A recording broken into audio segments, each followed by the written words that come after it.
ಪ್ರೀತಿ, ಸ್ನೇಹ, ಒಳ್ಳುಮೆ ಮಾತ್ರ ನಮ್ಮದು.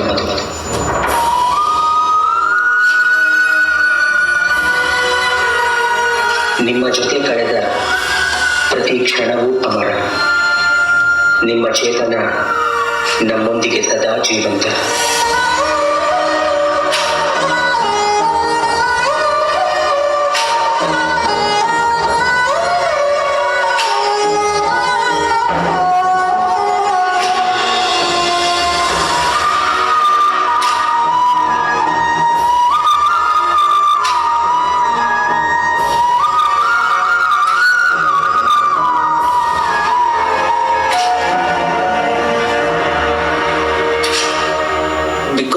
ಅದನ್ನೇ ನನ್ನ ಈ ಟ್ರಾವೆಲ್ ಅಲ್ಲಿ I give more importance to ವ್ಯಕ್ತಿಗಳಿಗೆ ಜಾಸ್ತಿ ಪ್ರಾಮುಖ್ಯತೆ ಕೊಡ್ತೀನಿ.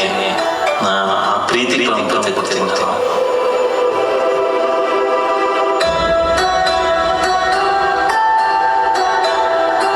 ಲೈಫ್ನ ಹಿಂಗೆ ಇರಬೇಕು ಅಂತ ಫಿಕ್ಸ್ ಮಾಡ್ಕೊಳ್ಬೇಕು. ಬಿಕಾಸ್ ನಿನ್ನ ಲೈಫಲ್ಲಿ ನೀನು ಡಿಸೈನ್ ಮಾಡೋಕ್ಕಾಗಲ್ಲ. It will change. ಸದ್ಯದ ಕುತೂಹಲ ಒಂದೇ ಆಳ ಶ್ರೀ ವಿದ್ಯಾರಾಜ್ ಅವರ ಖುಷಿಯಾಗಿ ಅಷ್ಟೇ.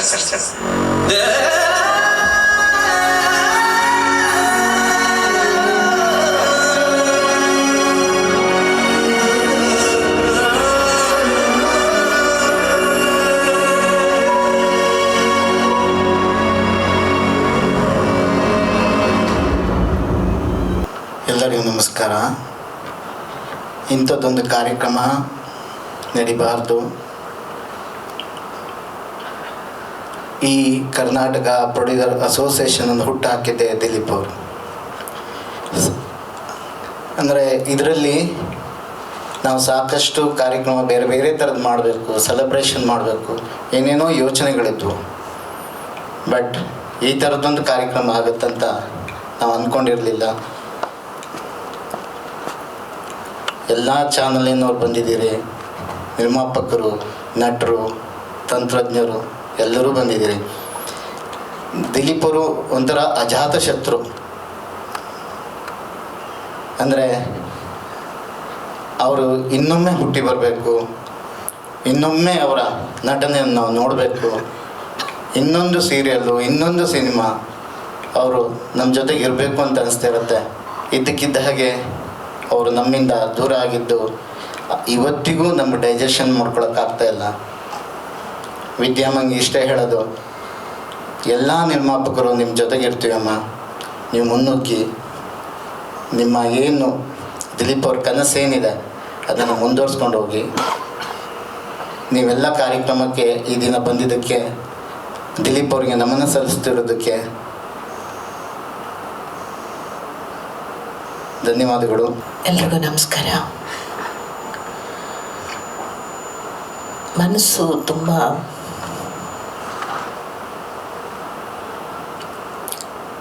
ಭಾರವಾಗಿದೆ. ಮಾತುಗಳು ಹೊರಗೆ ಬರ್ತಾ ಇಲ್ಲ. ಯಾಕೆಂದರೆ ಒಂದೇ ಯಾವ ಥರ ಭಾವನೆ ಅನ್ನಿಸ್ತಾ ಇದೆ ಅಂತಂದರೆ,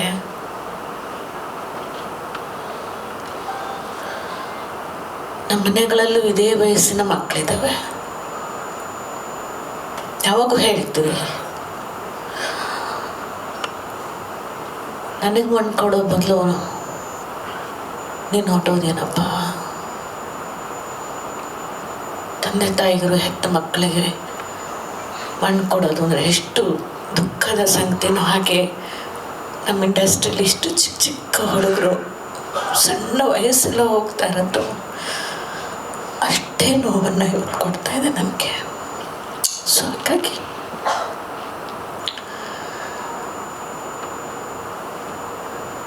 ಇಷ್ಟೇ ಹೇಳ್ಬಾರ್ದು. ಯಾವುದು ಶಾಶ್ವತ ಅಲ್ಲ, ಹುಟ್ಟು ಶಾಶ್ವತ ಅಲ್ಲ, ಬದುಕಿ ಹೋಗೋದು ಯಾವುದು ನಾವು ತಗೊಂಡು ಹೋಗಲ್ಲ. ಇದೆಲ್ಲ ಮಾತುಗಳಲ್ಲಿ ಆಡೋಕ್ಕೆ ಸ್ವಲ್ಪ ಆದರೂ ಕೂಡ ಬದುಕಿದ್ದವ್ರಿಗೆ ಈ ನೆನಪುಗಳೇ ಒಂದು ರೀತಿಯ ನರಕ ಇದ್ದ ಹಾಗೆ. ಅದನ್ನು ಮೀರಿ ಬದುಕೋದಿದೆಯಲ್ಲ, ಅದು ಒಂದು ಸವಾಲು. ಅದನ್ನು ಸ್ವೀಕಾರ ಮಾಡುವಂಥ ದಿನಗಳು, ಕ್ಷಣಗಳು. ಬಹುದೊಡ್ಡ ಜವಾಬ್ದಾರಿ ಇದೆ. ನೀವು ಅದನ್ನು ನಿರ್ವಹಿಸಬಲ್ರಿ. ಸದಾ ಅವರ ನೆನಪು ನಿಮಗೆ ಶಕ್ತಿಯಾಗಿ ಉಳಿಲಿ. ಆ ಶಕ್ತಿನೇ ನಿಮ್ಮನ್ನು ಮುನ್ನಡೆಸಲಿ. ಇಷ್ಟು ಹೇಳಬಲ್ಲೆ. ಆರೋಗ್ಯ ಕಾಯ್ಕೊಳ್ಳಿ ಅಂತ ಹೇಳ್ತಿರ್ತೀವಿ. ದುಡಿಮೆ ಸಂಪೂರ್ಣವಾಗಿ ನಮ್ಮನ್ನು ನಾವು ನಮ್ಮ ದುಡಿಮೆ ಕಡೆಗೆ ಹೆಚ್ಚು ಆಸಕ್ತಿನ ಕೊಡ್ತೀವಿ. ಕುಟುಂಬವನ್ನು ನಿರ್ವಹಿಸಬೇಕು, ಸಾಧನೆ ಮಾಡಬೇಕು, ಹೆಸರು ಮಾಡಬೇಕು, ಕೀರ್ತಿ ಯಶಸ್ಸನ್ನು ಗಳಿಸ್ಬೇಕು ಅನ್ನೋದ್ರ ಹಿಂದೆ ಓಡೋದ್ರ ಜೊತೆಯಲ್ಲಿ ನಮ್ಮ ದೇಹ ನಮ್ಮ ಜೊತೆಯಲ್ಲಿ ಎಷ್ಟು ಸಾಥ್ ಕೊಡುತ್ತಾ ಇರುತ್ತೆ. ಆ ದೇಹದ ಕಡೆನೂ ಕೂಡ ನೀವೆಲ್ಲರೂ ಸ್ವಲ್ಪ ಲಕ್ಷ್ಯ ಕೊಡಿ. ನಾವೆಲ್ಲ ಅದನ್ನೇ ಮಾಡಿರೋದು. ಬಟ್ ಹೇಗೋ ಆಯ್ತದು. ಆದರೆ ಯಾಕೋ ಇತ್ತೀಚೆಗೆ ಸಣ್ಣ ವಯಸ್ಸಿಗೆ ಹೋಗೋರು ನೋಡಿದಾಗೆಲ್ಲ ಆತಂಕ ಆಗತ್ತೆ, ಭಯ ಆಗತ್ತೆ. ನಾವು ಡಯಟ್ ಮಾಡ್ತೀವಿ, ಎಕ್ಸಸೈಸ್ ಮಾಡ್ತೀವಿ, ಒಳ್ಳೆ ಊಟ ಮಾಡ್ತೀವಿ, ಎಲ್ಲ ಮಾಡ್ತೀವಿ. ಯಾಕೆ ನಾವು ಸಾಯ್ತೀವಿ ಗೊತ್ತಿಲ್ಲ. ಇಷ್ಟು ಸಣ್ಣ ವಯಸ್ಸಿಗೆ ಯಾಕೆ ಸಾಕ್ತೀವಿ. ಬಟ್ ಎಲ್ಲ ಮಾಡ್ತೀವಿ. ಆದರೆ ಸ್ಟ್ರೆಸ್ ಅನ್ನೋದಿದೆಯಲ್ಲ, ವಿಪರೀತ ತಗೊಳ್ಳುವಂಥ ಕ್ಷೇತ್ರ ಇದು. ನಿರ್ಮಾಪಕರು, ಎಸ್ಪೆಷಲಿ ನಿರ್ದೇಶಕರು, ಈ ಎರಡು. ಯಾಕಂದರೆ ಎಲ್ಲ ಹೊರೆ ಅವ್ರ ಮೇಲೆ ಇರುತ್ತೆ. ಆ ಹೊರೆನ ಇಳಿಸ್ಕೊಂಡು ಜೀವನವನ್ನು ಒಂದು ಲಯದಲ್ಲಿ ತೊಗೊಂಡು ಹೋಗೋದು ತುಂಬ ಕಷ್ಟವಾದ ಕೆಲಸ. ತುಂಬ ಜನ ಇದ್ದೀರಿ ನಿರ್ಮಾಪಕರಲ್ಲಿ, ತುಂಬ ಜನ ನಿರ್ದೇಶಕರಿದ್ದೀರಿ. ದಯವಿಟ್ಟು ರಿಕ್ವೆಸ್ಟ್ ಮಾಡ್ತೀನಿ, ನೀವು ಚೆನ್ನಾಗಿದ್ದರೆ ನಿಮ್ಮ ಹಿಂದೆ ಎಲ್ಲವೂ ಕೂಡ ಬರೋದಿದ್ರೆ ಬರ್ತಾನೆ ಹೋಗುತ್ತೆ. ನಿಮ್ಮ ಹಿಂದೆ ಅದು ಬರಲಿ. ಅದರ ಹಿಂದೆ ನೀವು ಓಡ್ತಾ ನಿಮ್ಮನ್ನು ನಂಬಿದವರ ಬದುಕಿಗೆ ನೀವಿಲ್ಲದ ಹಾಗೆ ಆಗದೆ ಇರಲಿ ಅಂತ ಆಶಿಸ್ತೀನಿ ಮತ್ತು ಹಾರೈಸ್ತೀನಿ. ನೀವೆಲ್ಲ ನಮ್ಮ ಜೊತೆಲಿ ಆರೋಗ್ಯವಾಗಿ, ನೆಮ್ಮದಿಯಿಂದ, ಸಂತೋಷದಿಂದ 100 ಕಾಲ ಬಾಳೋ ಇರಬೇಕು. ಅದನ್ನು ನಾವು ನಿರೀಕ್ಷೆ ಮಾಡ್ತೀವಿ. ಯಾಕಂದರೆ ನಾವು ಇನ್ನೆಷ್ಟು ವಯಸ್ಸು ಬದುಕಿರ್ತೀವಿ ಅಂತ ನಮಗೆ ಗೊತ್ತಿಲ್ಲ. ಆದರೆ ಇದನ್ನು ನೋಡಿದಾಗೆಲ್ಲ ನಮ್ಗೆ ನೋವಾಗ್ತಿರುತ್ತೆ, ತುಂಬ ನೋವಾಗ್ತಿರುತ್ತೆ. ನಮ್ಮ ಅಪ್ಪು ಸತ್ತಾಗಲೂ ಅಷ್ಟೇ ತುಂಬ ನೋವಾಯಿತು. ಹೀಗಾಗದೇ ಇರಲಿ ಭಗವಂತ, ಹೀಗಾಗದೇ ಇರಲಿ ಅಂತ ಹೇಳ್ತಾ ಎಲ್ಲರೂ ಜೊತೆಲಿದ್ದಾರೆ. ಇಡೀ ಇಂಡಸ್ಟ್ರಿ ನಿಮ್ಮ ಜೊತೆಲಿರುತ್ತೆ. ಧೈರ್ಯವಾಗಿರಿ. ನಮಸ್ಕಾರ. ಎಲ್ಲರೂ ಹೇಳಿರುವ ಮಾತನ್ನು ನಾನು ಹೇಳ್ತಾ ಇದ್ದೀನಿ. ಇಂಥ ಒಂದು ಸಮಾರಂಭ ನಡಿಬಾರ್ದಿತ್ತು, ಇನ್ನು ಮುಂದೆ ನಡೆಯೋದು ಬೇಡ. ದಿಲೀಪ್ ರಾಜ್ ಅವರಿಗಾಗಿ ಈಗಾಗಲೇ ತಯಾರಾದ ಒಂದು ಟ್ಯೂನ್ಗೆ ನಿನ್ನೆ ರಾತ್ರಿ ಅಕಸ್ಮಾತ್ತಾಗಿ ನನಗೆ ಈ ಥರದ್ದೊಂದನ್ನು ಬರಿಬೇಕು ಅಂತ ಅನ್ನಿಸ್ತು. ಹಾಗಾಗಿ ಅದನ್ನು ಬರೆದು ತಗೊಂಡು ಬಂದಿದ್ದೀನಿ. ಹಾಡೋ ಪ್ರಯತ್ನ ಮಾಡ್ತೀನಿ, ನೀವು ಕೇಳೋ ಪ್ರಯತ್ನ ಮಾಡಿ. ದಿಲೀಪ ನಿನಗೆ ನಮನ, ಮನದಿ ನಿನದೆ ಸ್ಮರಣ, ನಿನ್ನ ಕನಸ ಭಾವತವಕ ಸ್ಫೂರ್ತಿದಾಯಕ, ಸ್ಫೂರ್ತಿದಾಯಕ. ಕಲೆಯೇ ನಿನ್ನ ಅಂತರಾಳ, ಸ್ನೇಹವೇ ನಿನ್ನ ಎದೆಯ ಆಳ, ಅಂತರಂಗ ಶಾಂತಿಯ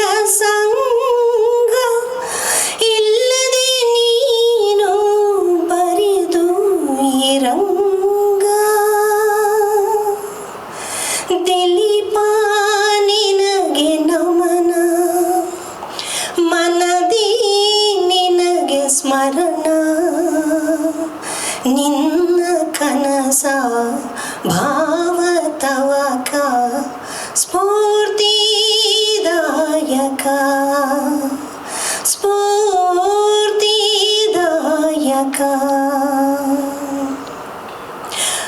ವಿದ್ಯಾ ಅವರಿಗೆ ಆ ವಿಧಿ ಎಲ್ಲ ಥರದಲ್ಲೂ ಶಕ್ತಿ, ಪ್ರೀತಿ, ಆಶೀರ್ವಾದ ಎಲ್ಲವನ್ನೂ ಕೊಡಲಿ ಅಂತ ಹೇಳಿ ನಾನು ಹಾರೈಸ್ತೀನಿ. ನಾನಿಲ್ಲಿ ಎಷ್ಟೇ ದುಃಖ ಮನಸ್ಸಿನಲ್ಲಿ ಇದ್ದರೂ ಕೂಡ ಅದು ಮಿಟ್ಟುಕೊಂಡು ಲವಲವಿಕೆಯಿಂದ ಮಾತಾಡಬೇಕು ಅಂತಲೇ ನಿರ್ಧಾರ ಮಾಡ್ಕೊಂಡು ಬಂದಿದ್ದೀನಿ. ಯಾಕಂದರೆ ದಿಲೀಪ್ ರಾಜ್ ಅವರಿಗೆ ಯಾವತ್ತೂ ದುಃಖ ಇಷ್ಟ ಇರಲಿಲ್ಲ. ದುಃಖ ಪಡೋ ಸೀನ್ ಇದ್ದರೂ ಕೂಡ ಮೇಡಮ್ ಅದು ಏನೇ ದುಃಖ ಪಡೋ ಸೀನ್ ಇದ್ದರೂ ಕೂಡ ನೀವು ಲಾಜಿಕ್ ಎಲ್ಲ ನೋಡೋಕ್ಕೆ ಹೋಗಬೇಡಿ, ಸುಂದರವಾಗಿರಬೇಕು. ಎಲ್ಲದರಲ್ಲೂ ಸೌಂದರ್ಯವನ್ನು ಹುಡುಕಿದವರು ಅವರು, ಬದುಕಿನಲ್ಲೂ ಕೂಡ ಸೌಂದರ್ಯವನ್ನು ಹುಡುಕಿದವರು. ಆ ಸೌಂದರ್ಯ ಅನ್ನೋದಕ್ಕೆ ಬೇರೆ ಬೇರೆ ಬೇರೆ ಬೇರೆ ಅರ್ಥಗಳನ್ನು ಕೊಟ್ಟವರು. ಅದು ಒಂದು ರಂಗ ಅಲ್ಲ, ಬರೀ ಸಾಹಿತ್ಯನೋ, ಬರೀ ಸಂಗೀತನೋ, ನಿರ್ದೇಶನನೋ, ನಿರ್ಮಾಪಣನೋ ಅದಷ್ಟೇ ಮಾತ್ರ ಅಲ್ಲ. ಅವ್ರ ಮನೇಲಿ ಒಂದು ಗ್ಯಾದರಿಂಗ್ ಕರೆದ್ರೂ ಕೂಡ ಅದಕ್ಕೂ ಒಂದು ಸೌಂದರ್ಯವನ್ನು ಅವ್ರು ಕೊಡ್ತಾ ಇದ್ರು. ಒಂದು ಸೀನನ್ನು ಎಕ್ಸ್ಪ್ಲೇನ್ ಮಾಡ್ತಾ ಇದ್ರೆ ನಮಗೆ ಆ ಕಡೆ ಈ ಕಡೆ ಗಮನ ಹೋಗ್ತಾ ಇರಲಿಲ್ಲ. ಅಂಥ ಮ್ಯಾಗ್ನೆಟಿಕ್ ಪವರ್ ಜೊತೆಯಲ್ಲಿ ಸೀನನ್ನು ಎಕ್ಸ್ಪ್ಲೇನ್ ಮಾಡ್ತಾ ಇದ್ರು. ಅವ್ರ ಜೊತೆಯಲ್ಲಿ 5.5-6 ವರ್ಷಗಳ ಕಾಲ ನಾನು ಕೆಲಸ ಮಾಡಿದ್ದೀನಿ. ವಿದ್ಯಾ ಮತ್ತು ದಿಲೀಪ್ ದಂಪತಿ ನಿಮ್ಮ ನಿರ್ಮಾಣ ಅಂತ ಹೇಳಿದ್ರೆ ಅದಕ್ಕೊಂದು ಘನತೆ ಇದೆ. ಇಷ್ಟು ವರ್ಷಗಳ ಕಾಲ ಆ ಘನತೆಯನ್ನು ದಿಲೀಪ್ ಅವರ ಜೊತೆಯಲ್ಲಿ ನೀವು ಕಾಪಾಡ್ಕೊಂಡು ಬಂದಿದ್ದೀರಿ. ಈಗ ಇಲ್ಲಿ ಬಂದಿರೋ ಎಲ್ಲರೂ ಹೇಳ್ತಾ ಇದ್ದೀವಿ ನಾವು ನಿಮ್ಮ ಜೊತೆನಲ್ಲಿ ಇದ್ದೀವಿ ಅಂತ. ಇನ್ನು ಮುಂದೆ ಕೂಡ ಆ ಘನತೆಯನ್ನು ಹೀಗೇ ಕಾಪಾಡಿಕೊಂಡು ಬನ್ನಿ. ನಿಮಗೆ ಎಲ್ಲ ಥರದಲ್ಲೂ ಶಕ್ತಿಯನ್ನು ಆ ವಿಧಿ ಕೊಡಲಿ ಅಂತ ಹೇಳ್ತಾ ತುಂಬ ಹೃದಯದ ಭಾವ ನಮನವನ್ನು ದಿಲೀಪ್ ಅವರಿಗೆ ನಾನು ಅರ್ಪಿಸ್ತಾ ಇದ್ದೀನಿ. ನಮಸ್ಕಾರ. ಮಾತು ಸ್ವಲ್ಪ ಕಷ್ಟವೇ. ನಮಗಿಂತ ಚಿಕ್ಕವರು ತೀರ್ಕೋಬಾರ್ದು, ಹಾಗಂತ ನಮಗಿಂತ ದೊಡ್ಡವ್ರು ತೀರ್ಕೋಬೋದು, ಅದೂ ಇಲ್ಲ. ಯಾರು ತೀರ್ಕೋಬಾರ್ದಪ್ಪ ನಮ್ಮ ಎದುರಿಗೆ. ದಿಲೀಪ ನನಗೆ ಮೊದಲು ಪರಿಚಯ ಆಗಿದ್ದು ವಾಸಾಂಸ್ಯ ಜೀರ್ಣಾನಿ ಅನ್ನುವ ನಾಟಕದಲ್ಲಿ ಅವನು ಅಭಿನಯ ಮಾಡಿದ್ದ. ಗೆಳತಿ ನಂದಿ ಅದನ್ನು ನಿರ್ದೇಶನ ಮಾಡಿದ್ಲು. ನ್ಯಾಷನಲ್ ಕಾಲೇಜಿನ ಅಂದರೆ ಇಲ್ಲಿ ಜಯನಗರ ನ್ಯಾಷನಲ್ ಕಾಲೇಜಿನಲ್ಲಿ ನಾಟಕದ ಪ್ರದರ್ಶನ. ಅವತ್ತು ಆತನ ಅದಕ್ಕೂ ಮುಂಚೆ ಆತ ನಟ ಇರಬಹುದು, ನನಗೆ ಆತನ ಪರಿಚಯ ಆಗಿದ್ದು ಅಲ್ಲಿ. ಅದಾದಮೇಲೆ ರಾಜ್ಕುಮಾರ್ ಅವರ ಕಿಡ್ನ್ಯಾಪ್ ಪ್ರಕರಣವಾಯಿತು. ನಾವು ಟೆಲಿವಿಷನ್ ಅಸೋಸಿಯೇಷನ್ ಶುರು ಮಾಡಬೇಕು ಅಂತ ಅಂದ್ಕೊಂಡು ಒಂದಷ್ಟು ಜನ ಬೇರೆ ಬೇರೆಯ ಚಿತ್ರೀಕರಣದ ಜಾಗಕ್ಕೆ ಹೋದಾಗ ಅರ್ಧ ಸತ್ಯ ಅನ್ನುವ ಧಾರಾವಾಹಿಯಲ್ಲಿ ದಿಲೀಪ ನಟಿಸ್ತಾ ಇದ್ದ. ಅಲ್ಲಿ ಏನ್ರಿ ಸಂಘ ಕಟ್ರಿ, ಏನ್ರಿ ಮಾಡ್ತೀರಿ, ಸಂಘದಿಂದ ಏನ್ರಿ ಉಪಯೋಗ ಅಂತ ಇವತ್ತೂ ಭಾಳ ಜನ ಕೇಳುವ ಹಾಗೆ ನಮ್ಮನ್ನು ಕೇಳಿದ್ದ.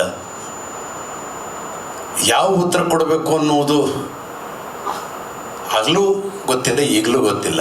ಆದರೆ ಒಟ್ಟಿಗೆ ಇರೋದರ ಸಂತೋಷ ಏನಪ್ಪ ಅಂತಂದರೆ, ಒಟ್ಟಿಗೆ ಇರೋದರ ಸಂತೋಷ ಅನ್ನೋಕ್ಕಿಂತ ಒಟ್ಟಿಗೆ ಇರೋದರ ಲಾಭ ಏನಪ್ಪ ಅಂದರೆ, ಇಂತಹ ಸಮಯದಲ್ಲಿ ಒಬ್ಬರನ್ನೊಬ್ಬರು ಕೈ ಹಿಡ್ಕೋಬಹುದು ಅನ್ನೋದಷ್ಟೇ. ಆ ಹಿನ್ನೆಲೆಯಲ್ಲೇ ದಿಲೀಪ ಟೆಲಿವಿಷನ್ ನಿರ್ಮಾಪಕರ ಸಂಘ ಕೂಡ ಅವನು ನಂತರದ ದಿವಸಗಳಲ್ಲಿ ಸ್ಥಾಪಿಸಿದ. ಮಹಾ ಉತ್ಸಾಹಿ. ಯಾವಾಗ ಬ್ಯಾಟ್ ಕೈಯಲ್ಲಿ ಹಿಡ್ಕೊಂಡ್ರು ಸೆಂಚುರಿ ಹೊಡೆಯುವ ಹಾಗೆ ಆಡ್ತಾ ಇದ್ದ. ಎಂತೆಂಥದ್ದೋ ಮ್ಯಾಚ್ಗಳನ್ನು ಗೆದ್ದು ಕೊಡ್ತಾ ಇದ್ದ ಅವನ ಆಟದಿಂದ. ಹಾಗೆ ಅವನು ನಡೆದ ಎಷ್ಟೋ ಸುಮಾರಾದ ಚಿತ್ರಕಥೆಗಳನ್ನು ಅದ್ಭುತ ಅನ್ನುವ ಹಾಗೆ ಕಾಣಿಸ್ಕೊಡ್ತಿದ್ದ. ಅಂದರೆ ನಮ್ಮ ಜೊತೆಗಿನ ಯಾವುದೇ ಸಂದರ್ಭವನ್ನು ಮತ್ತೊಬ್ಬರಿಗೆ ಆನಂದವನ್ನು, ಸಂತೋಷವನ್ನು ಕೊಡುವ ಹಾಗೆ ಕಟ್ಟಿಕೊಡುವ ಶಕ್ತಿ ಇದ್ದ ಅಪರೂಪದ ಕಲಾವಿದರಲ್ಲಿ ಒಬ್ಬ ದಿಲೀಪ. ಹಾಗಾಗಿಯೇ ಅವನು ಸಣ್ಣ ಪುಟ್ಟ ಪಾತ್ರ ಅಭಿನಯಿಸಿದ್ರು ಆ ಸಿನಿಮಾಗಳು ಮತ್ತೆ ಮತ್ತೆ ಕೂತು ನೋಡುವ ಹಾಗೆ ಮಾಡ್ತಿದ್ವು. ಈಗ ದಿಢೀರನೆ ಅವತ್ತು ಬೆಳಿಗ್ಗೆ ಹೀಗಾಗಿದೆ ಅಂತ ಸುದ್ದಿ ಗೊತ್ತಾದಾಗ ನಾನು 2 ಸಲ 3 ಸಲ ಬೇರೆ ಬೇರೆಯವ್ರಿಗೆ ಫೋನ್, ನಿಜವೇ ಇದು ಸಾಧ್ಯವೇ ಇಲ್ಲ ಅನ್ನುವುದು ನನ್ನ ಅಭಿಪ್ರಾಯ ಆಗಿತ್ತು. ಆದರೆ ಅಂತಿಮವಾಗಿ ಅದು ವಾಸ್ತವ.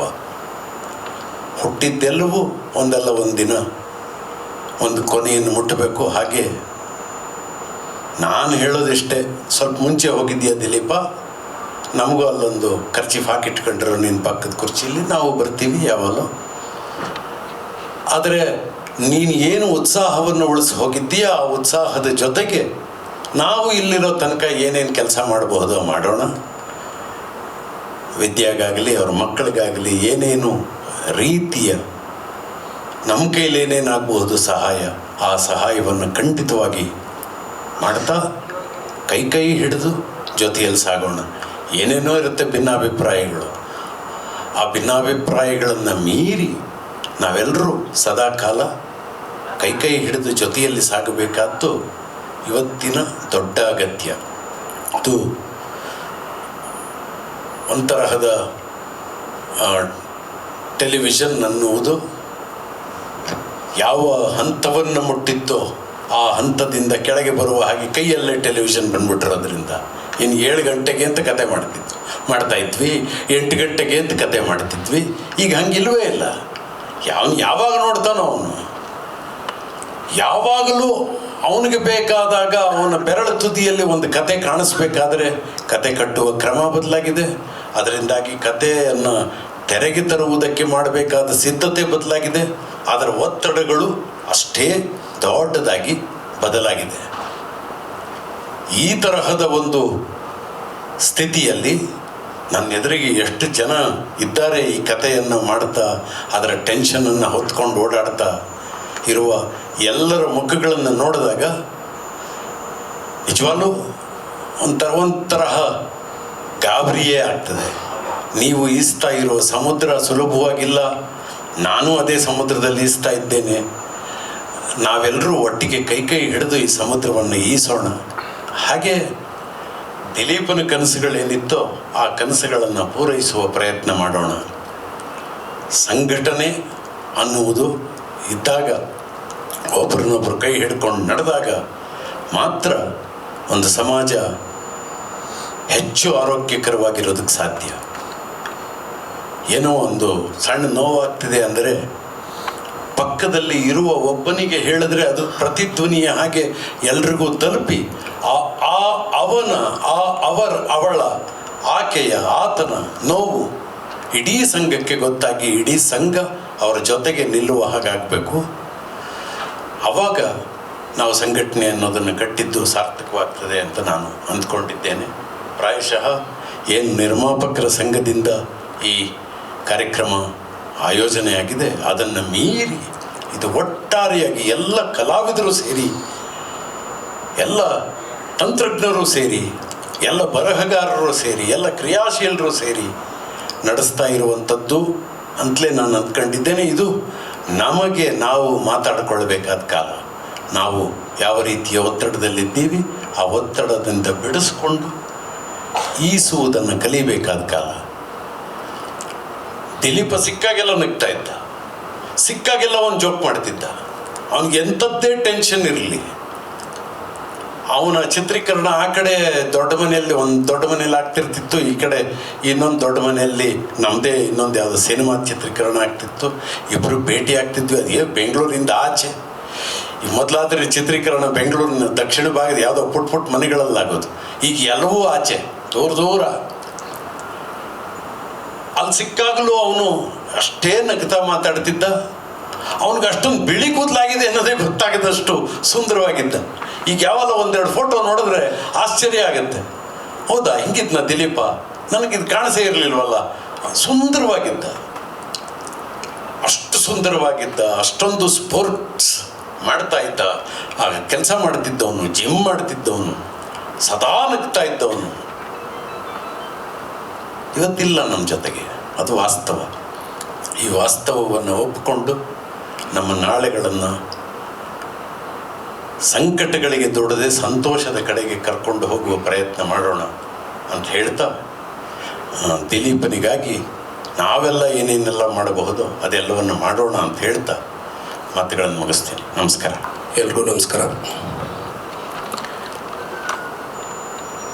ದಿಲೀಪನ ಪರಿಚಯ ಸಾಕಷ್ಟು ಒಂದು 25 ವರ್ಷಗಳಿಂದಲೇ ನನಗೆ ತುಂಬ ಪರಿಚಯ. ಕ್ರಿಕೆಟ್ ಆಡ್ತಾ ಇದ್ವಿ. ಅದಾದಮೇಲೆ ನನ್ನದೇ ಸಿನಿಮಾನಲ್ಲಿ ಒಂದು ಮೇಜರ್ ರೋಲು ಆ್ಯಕ್ಟ್ ಮಾಡಿದ್ದ, ಕಿಲಾಡಿ ಕಿಟ್ಟಿನಲ್ಲಿ. ಸಾಕಷ್ಟು ಒಡನಾಟ ಇತ್ತು. ಸರಿಸುಮಾರು ಒಂದು 60 ದಿನ ಚಿತ್ರೀಕರಣದಲ್ಲಿ ಒಂದು ಪಾತ್ರ ಇಲ್ಲದೇ ಇದ್ದಾಗಲೂ ಬಂದು ಸಿನಿಮಾನಲ್ಲಿ ಕೆಲಸ ಮಾಡಬೇಕು ಅನ್ನೋ ಒಂದು ಹುಮ್ಮಸ್ಸು ಅವನಲ್ಲಿತ್ತು. ಕೇವಲ ನಟ ಆಗಿರಲಿಲ್ಲ, ಎಲ್ಲ ಮಜಲುಗಳಲ್ಲೂ ಅವನು ಚಾಪ್ ಮೂಡಿಸ್ತಿದ್ದ. ಇತ್ಲಾಗೆ ಆರ್ಟಿಸ್ಟು, ಇತ್ಲಾಗೆ ಟೆಕ್ನಿಷಿಯನ್ನು, ಇತ್ಲಾಗೆ ನಿರ್ದೇಶಕ, ಇತ್ಲಾಗೆ ನಿರ್ಮಾಪಕ, ಎಲ್ಲ ಕಡೆನೂ. ತಂದೆ ಒಂದು ದೊಡ್ಡ ಪ್ರೊಡಕ್ಷನ್ ಹೌಸ್ ಕಟ್ಕೊಂಡ. ಪ್ರೊಡಕ್ಷನ್ ಹೌಸ್ನಲ್ಲೂ ಎಲ್ಲ ಮಜಲುಗಳು, ಡಿಪಾರ್ಟ್ಮೆಂಟ್ಗಳನ್ನು ಅವನೇ ಕಂಟ್ರೋಲ್ ಮಾಡೋಕ್ಕೆ ಶುರು ಮಾಡ್ದ. ಸಾಕಷ್ಟು ಕಲಾವಿದರಿಗೆ, ತಂತ್ರಜ್ಞರಿಗೆ ಕೆಲಸನೂ ಕೊಟ್ಟ. ಇದು ಹೆಂಗಾಗಿದೆ ಅಂದರೆ, ಈ ಕೆಲಸ ಮಾಡ್ತಾ ಮಾಡ್ತಾ ತುಂಬ ಪ್ರಬುದ್ಧರು ಅಂತ ನಾವೇನು ಅಂದ್ಕೊಳ್ತೀವಿ, ಅವರೆಲ್ಲ ಫಾಸ್ಟ್ ಫಾರ್ವರ್ಡ್ನಲ್ಲಿ ಜೀವನ ಬೇಗ ಮುಗಿಸಿ ಟಿಕೆಟ್ ತೊಗೊಳ್ಳೋ ಥರ ಆಗ್ಬಿಟ್ಟಿದೆ. ರೈಟ್ ಫ್ರಮ್ ಶಂಕರ್ ನಾಗ್ ಅವ್ರು ಇರ್ಬೋದು, ರೈಟ್ ಫ್ರಮ್ ಅಪ್ಪು ಅವ್ರು ಇರ್ಬೋದು, ದಿಲೀಪನೂ ಫಾಸ್ಟ್ ಫಾರ್ವರ್ಡ್ನಲ್ಲಿ. ನಾವೇನು ನಿಧಾನಕ್ಕೆ ಮಾಡ್ತಾ ಹೋಗ್ತಾ ಇದ್ದೀವಿ, ಅದು ಫಾಸ್ಟ್ ಫಾರ್ವರ್ಡ್ನಲ್ಲೇ ಮುಗಿಸಿ ನಾನು ಬೇಗ ಹೋಗಬೇಕು ಅನ್ನೋ ದಿಕ್ಕಿನಲ್ಲಿ ಹೋಗ್ತಾ ಇದೆಯೇನೋ ಅನ್ನೋ ಒಂದು ಸೂಚನೆ ಕೊಡ್ತಿದೆಯೇನೋ ಅನ್ನೋ ಭಯ ಕೂಡ ಕಾಡ್ತಾ ಇದೆ. ಇವತ್ತು ರಾತ್ರಿ ಮಲ್ಕೊಂಡ್ರೆ ನಾವು ನಾಳೆ ಬೆಳಗ್ಗೆ ಎದ್ದೊಳ್ತೀವಿ ಅನ್ನೋ ಯಾವ ಖಾತ್ರಿನೂ ಇಲ್ವೇನೋ ಅನ್ನೋ ಸ್ಥಿತಿ ತಲುಪಿಬಿಟ್ಟಿದ್ದೀವಿ ನಾವು. ಇವೆಲ್ಲ ಮೀರಿ ಟೆಕ್ನಾಲಜಿ, ತಂತ್ರಜ್ಞಾನ, ಆರೋಗ್ಯಕ್ಕೆ ಸಂಬಂಧಪಟ್ಟಂಗೆ ಸಿಕ್ಕಾಬಟ್ಟೆ ಇವೆ. ಸಾಕಷ್ಟು ಆಸ್ಪತ್ರೆಗಳು ಟೆಕ್ನಾಲಜಿಗಳ ಜೊತೆಲಿ ಆಟ ಆಡ್ತಿದ್ದೀವಿ. ಈಗ ನಂದು ಒಂದು ಆಸ್ಪತ್ರೆ ಇದೆ. ಈ ಆಸ್ಪತ್ರೆಯಲ್ಲಿ ಸಾಕಷ್ಟು ಏನೇನು ಈಗಿನ ಟೆಕ್ನಾಲಜಿಗಳನ್ನ ಉಪಯೋಗಿಸ್ಬೋದು, ಅಥವಾ ಏನೇನು ನಮಗೆ ಮೊದಲು ತಲೆನೋವು ಬಂದರೆ ಸ್ಯಾರಿಡಾನ್ ಇಟ್ಕೊಂಡಿದ್ವಿ, ಜೇಬ್ನಲ್ಲಿ ಪರ್ಸ್ನಲ್ಲಿ ಇಟ್ಕೊಂಡು ಆಡ್ತಾ ಇದ್ವಿ. ಅದೆಲ್ಲ ಟಿ ವಿನಲ್ಲಿ ಬರ್ತಾಯಿತ್ತು, ಸ್ಯಾರಿಡಾನ್, ತಲೆನೋವು ಬಂದರೆ ಸ್ಯಾರಿಡಾನ್. ಕೆಲವು ಲೈಫ್ ಸೇವಿಂಗ್ ಡ್ರಗ್ಸ್ ಇವೆ. ಈಗ 30 ವರ್ಷದವನು ಒಬ್ಬ ಕ್ರಿಕೆಟ್ ಪ್ಲೇಯರು ಕ್ರಿಕೆಟ್ ಆಡ್ತಾ ಇದ್ದಾಗಲೇ ಹಾರ್ಟ್ ಅಟ್ಯಾಕಾಗಿ ಸತ್ತ ಮೊನ್ನೆ. ನಾವು ತಿಳುವಳಿಕೆ ಉಳ್ಳ ಜನಗಳು, ಪ್ರೆಸೆನ್ಸ್ ಆಫ್ ಮೈಂಡು ಇದ್ದೂ ನಾವು ಎಡುತ್ತಿದ್ದೀವೇನೋ ಅಂತ ಅನಿಸ್ತಾ ಇದೆ. ಪ್ರತಿಯೊಬ್ಬರಿಗೂ ನಾನು ನನ್ನ ಸ್ನೇಹಿತರಿಗೆ ಹೇಳೋದು, ಒಂದು ₹2 ₹3 ಒಂದು ಸಾರ್ಬಿಟ್ರೇಟ್ ಅಂತ ಬರುತ್ತೆ, ಅಥವಾ ಆಂಜಿಸಿಡ್ ಅಂತ ಬರುತ್ತೆ. ದಯಮಾಡಿ ಇದನ್ನು ನೋಟ್ ಮಾಡ್ಕೊಳ್ಳಿ, ಭಾಳ ಇಂಪಾರ್ಟೆಂಟ್ ಡ್ರಗ್ಗು. ಸಾರ್ಬಿಟ್ರೇಟು ಏನು ಕೆಲಸ ಮಾಡುತ್ತೆ ಅಂದರೆ, ಏನು ಇಟ್ ಈಸ್ ನಾಟ್ ಏನೋ ಬೇರೆ ಏನೋ ಈ ಡ್ರಗ್ ತೊಗೊಂಡ್ರೆ ನಿಮ್ಗೆ ಏನೋ ತೊಂದರೆ ಆಗುತ್ತೆ ಅಂತಲ್ಲ, it is a life saving drug. ಅದೇನು ಮಾಡುತ್ತೆ ಅಂತ ಹೇಳಿದ್ರೆ, ಇಂಥದ್ದು ಯಾವುದೋ ಒಂದು ಹೃದಯ ನೋವು ಬಂತು ಅಥವಾ ಭಾರ ಆಯಿತು, 2 ಥರ ತೊಂದರೆಗಳಿದೆ. ಒಂದು ಫಾಲ್ಸ್ ಪೇಯ್ನ್ ಬರುತ್ತೆ. ಏನು ನಿಮಗೆ ಈ ಗ್ಯಾಸ್ಟ್ರಿಕ್ಕಿಂದ ಆ್ಯಸಿಡ್ ರಿಫ್ಲೆಕ್ಸ್ ಆಗೋದ್ರಿಂದ ಸೇಮ್ ನೋವೇ ಬರೋದು. ಏನು ನಮಗೆ ಹೃದಯಾಘಾತ ಆದಾಗ ಏನು ನೋವು ಬರುತ್ತೋ ಅದೇ ಥರ ಬರುತ್ತೆ. ಇಲ್ಲಿ ಇದು ಭಾರ ಆಗಿ ಇಲ್ಲಿಗೆ ಟ್ರಾವೆಲ್ ಆಗಿ ಇದು ಬೆನ್ನಿಗೆ ಬರುತ್ತೆ. ಯಾವುದು ಈ ಹೃದಯಾಘಾತ ಆದಾಗ ಈ ಆ್ಯಸಿಡ್ ರಿಫ್ಲೆಕ್ಸು ಇಲ್ಲಿಂದ ಇಲ್ಲಿ ಬಂದು ಇಲ್ಲಿ ಕಚ್ಕೊಳ್ಳುತ್ತೆ, ಬಟ್ ಇಲ್ಲೇ ನೋವು ಬರುತ್ತೆ, ಸೇಮ್ ನೋವು. ಇದು ಎಲ್ಲರೂ ನಾವೇನು ಅಂದ್ಕೊಳ್ತೀವಿ, ಎಲ್ಲದಕ್ಕೂ ಅಸಿಡಿಟಿ ಅಂತ ಅಂದ್ಕೊಂಡು ಪ್ಯಾಂಡಿ ತೊಗೊಂಡು ಮುಗಿಸ್ಬಿಡ್ಬೋದೇನೋ ಮನೆಯಲ್ಲೇ ಸೆಲ್ಫ್ ಮೆಡಿಕೇಶನ್ ಅಂತ ಅಂದ್ಕೊಳ್ತೀವಿ. ದಯಮಾಡಿ ಆ ತಪ್ಪನ್ನ ಮಾಡೋದು ಬೇಡ. ನಾವು ಇದನ್ನು ಎಲ್ಲೇ ಆ ಥರದ್ದು ಎಂಥದ್ದೇ ಒಂದು ಆತಂಕ ಬಂದರೆ, try to reach the hospital. Don't Google, you have to reach the hospital. ಹೋಗಿ ಒಂದು ಅರ್ಧ ಗಂಟೆ ಏನೂ ಇಲ್ಲ ಅಂತ ತಿಳ್ಕೊಂಡು ಬರೋದಕ್ಕೆ ದೊಡ್ಡ ಸಾಹಸ ಆಗಲ್ಲ. ಅದ್ರ ಜೊತೆಯಲ್ಲಿ ಒಂದು ECG ಮಾಡ್ತಿದ್ವಿ. ಈಗ ಎಲ್ಲರಿಗೂ ಹೃದಯಾಘಾತ ಆದಾಗ ECG ಮಾಡ್ತಾರೆ. ಎಷ್ಟೋ ಜನ ಡಾಕ್ಟರ್ಗಳಿಗೆ ECG ಓದೋಕ್ಕೆ ಬರಲ್ಲ. ಸೊ ಹಾಗಾಗಿ ನೀವು ಏನೇ ಆ ಥರ ಪೇಯ್ನ್ ಬಂದು ಹಾಸ್ಪಿಟ್ಲಿಗೆ ಹೋಗೊಂದು ECG ಜೊತೆಯಲ್ಲಿ ಒಂದು ಟ್ರೋಪೈ ಅಂತ ಮಾಡ್ತಾರೆ, ಟ್ರೋಪೈ ಅಥವಾ ಟ್ರೋಪನಿನ್ ಟೆಸ್ಟ್. ಅದನ್ನು ಒತ್ತಾಯ ಮಾಡಿ ಮಾಡಿಸಿ, ಪರವಾಗಿಲ್ಲ, ಅದಕ್ಕೆ ₹500-400 ಖರ್ಚು ಆಗ್ಬೋದು. ಬಟ್ ಅಲ್ಲಿ ಪಾಸಿಟಿವ್ ನೆಗೆಟಿವ್ ಗೊತ್ತಾಗುತ್ತೆ, ಇಮಿಡಿಯೇಟಾಗಿ ನಿಮಗೇನೆ ಅದರ ತಿಳುವಳಿಕೆ ಬರುತ್ತೆ. ದಯಮಾಡಿ ಡು ನಾಟ್ ನೆಗ್ಲೆಕ್ಟ್ ಇದನ್ನು ನೀವು ಈ ಸಾರ್ಬಿಟ್ರೇಟ್ನ ದಯಮಾಡಿ ಇಟ್ಕೊಳ್ಳಿ. ಅದ್ರ ಕೆಲಸ ಏನು ಅಂದರೆ, ಸಾರ್ಬಿಟ್ರೇಟ್ ಏನು ಮಾಡುತ್ತೆ, ನೀವು ಇಮಿಡಿಯೇಟಾಗಿ ಎದೇನೋ ಬಂದಾಗ ಇಟ್ಕೊಂಡ್ರೆ ನಿಮ್ಮ ವೆಸಲ್ಸು ಏನಿದೆ ಅದು ಆರಾಮಾಗಿ ಓಪನ್ ಆಗುತ್ತೆ. ಸೊ ರಕ್ತ ಚಲನೆ ಹೆಂಗಾದರೂ ಆಗುತ್ತೆ. ಸಾರ್ಬಿಟ್ರೇಟು ಅದ್ರ ಜೊತೆಗೆ ಎಕೋಸ್ಪ್ರಿನ್ 2 ಡ್ರಗ್ಗಳನ್ನ ನೀವು ಯಾರಿಗಾದ್ರೂ ಇಟ್ಕೊಂಡಿರಲಿ, ನಿಮ್ಮ ಪಕ್ಕದಲ್ಲಿ ಯಾರಿಗಾರು ಬರ್ಬೋದು, ನಿಮಗೂ ಆಗ್ಬೋದು. ಅದನ್ನು ಕ್ಯಾರಿ ಮಾಡಿ. ನಾವು ಏನೇ ದಿಲೀಪನ ಬಗ್ಗೆ ನಾವು ಏನೇ ಕಳ್ಕೊಂಡ್ಬಿಟ್ಟಿದ್ದೀವಿ, ಮುಂದೆ ಇಂಥದ್ದು ಅನಾಹುತ ಆಗದೇ ಇರಲಿ ಅನ್ನೋ ಒಂದು ಸೂಚನೆ ಎಲ್ರಿಗೂ ಕೊಡಬೇಕು. ಒಂದು ಪ್ರೆಸೆನ್ಸ್ ಆಫ್ ಮೈಂಡ್ ಇಟ್ಕೊಂಡು ನಾನು ನನ್ನ ಪಕ್ಕದಲ್ಲಿರೋನಿಗೂ ಹೇಳೋ ಥರನೂ ನಾವು ಇರಬೇಕಾಗತ್ತೆ. ದಯಮಾಡಿ ಇದನ್ನು ಫಾಲೋ ಮಾಡಿ. ಇದರಿಂದ ಅಟ್ಲೀಸ್ಟು ದಿಲೀಪನಿಗೆ ಒಂದು ಇವನು ಬಿಟ್ಟು ಹೋಗಿದ್ದಾನೆ, ಇದನ್ನ ಯಾರೋ ಒಂದು ಇದ್ರದ್ದೊಂದು ಪಾಠ ಅಂತ ನಾವು ಕಲ್ತಿದ್ದೀವಿ ಅಂದ್ಕೊಳ್ಳೋಣ. ಸೊ ದಯಮಾಡಿ ಇದನ್ನು ಮಾಡಿ. ಹಾಗೆಯೇ ಟೆಲಿವಿಷನ್ ಉದ್ಯಮದಲ್ಲಿ ಸಾಕಷ್ಟು ಕಲಾವಿದರು, ತಂತ್ರಜ್ಞರು ಎಲ್ಲರೂ ಇದ್ದೀವಿ. ದಯಮಾಡಿ ಈಗ ನಾನು ಜಗದೀಶನ ಜೊತೆಲಿ ಮಾತಾಡ್ತೀನಿ ಅಥವಾ ಇವ್ರ ಜೊತೆಲ್ಲ ಮಾತಾಡ್ತೀನಿ ನಿರ್ಮಾಪಕರ ಸಂಘದಲ್ಲಿ. ನೆಕ್ಸ್ಟ್ ಒಂದು 4-5 ವಾರಗಳು, 4-5 ಯಾವುದೋ ಒಂದು ದಿನ ಮಾಡೋದಲ್ಲ, ದಿಲೀಪನ ಹೆಸರಲ್ಲಿ ಒಂದು ಫ್ರೀ ಹೆಲ್ತ್ ಚೆಕಪ್ ಮಾಡೋಣ. ಫ್ರೀ ಏನೋ ಬೇರೆ ವೈಟಲ್ಸ್ ಚೆಕ್ ಮಾಡೋದೋ ಅಥವಾ ECG ಮಾಡೋದೋ ಅಲ್ಲ, ಪೂರ್ಣ ಪ್ರಮಾಣದ ಒಂದು ಹೆಲ್ತ್ ಚೆಕಪ್ ಮಾಡೋಣ. ಫ್ರೀ ಆಫ್ ಕಾಸ್ಟ್ನಲ್ಲಿ ನಂದೇ ಆಸ್ಪತ್ರೆಯಲ್ಲಿ ಪ್ರತಿಯೊಬ್ಬರಿಗೂ ಒಂದು 4-5 ವಾರ ಸ್ಪ್ರೆಡ್ ಓವರ್ನಲ್ಲಿ ಮಾಡೋಣ. ಮಾಡಿದಾಗ ಏನಾಗುತ್ತೆ, ಅಟ್ಲೀಸ್ಟ್ ನಮ್ಮಲ್ಲಿ ಏನು ಒಳಗಡೆ ನಾವು ಎಲ್ಲ ಸುಂದರವಾಗಿ ಕಾಣ್ತಿದ್ದೀವಿ ಅಂತ ಅಂದ್ಕೊಳ್ತೀವಿ, ನಮ್ಮ ಒಳಗಡೆ ಏನಿದೆ ನಮ್ಗೆ ಗೊತ್ತಾಗಲ್ಲ. ಅಟ್ಲೀಸ್ಟ್ ಒಂದು ಸೂಚನೆ ಕೊಟ್ಟರೆ ಅಥವಾ ಅದನ್ನು ತಿಳ್ಕೊಂಡ್ರೆ ಅದನ್ನು ರಿಪೇರೀಕರಣ ಮಾಡ್ಬೋದೇನೋ ನಾವು. ದಯಮಾಡಿ ಇದನ್ನು ಮಾಡೋಣ.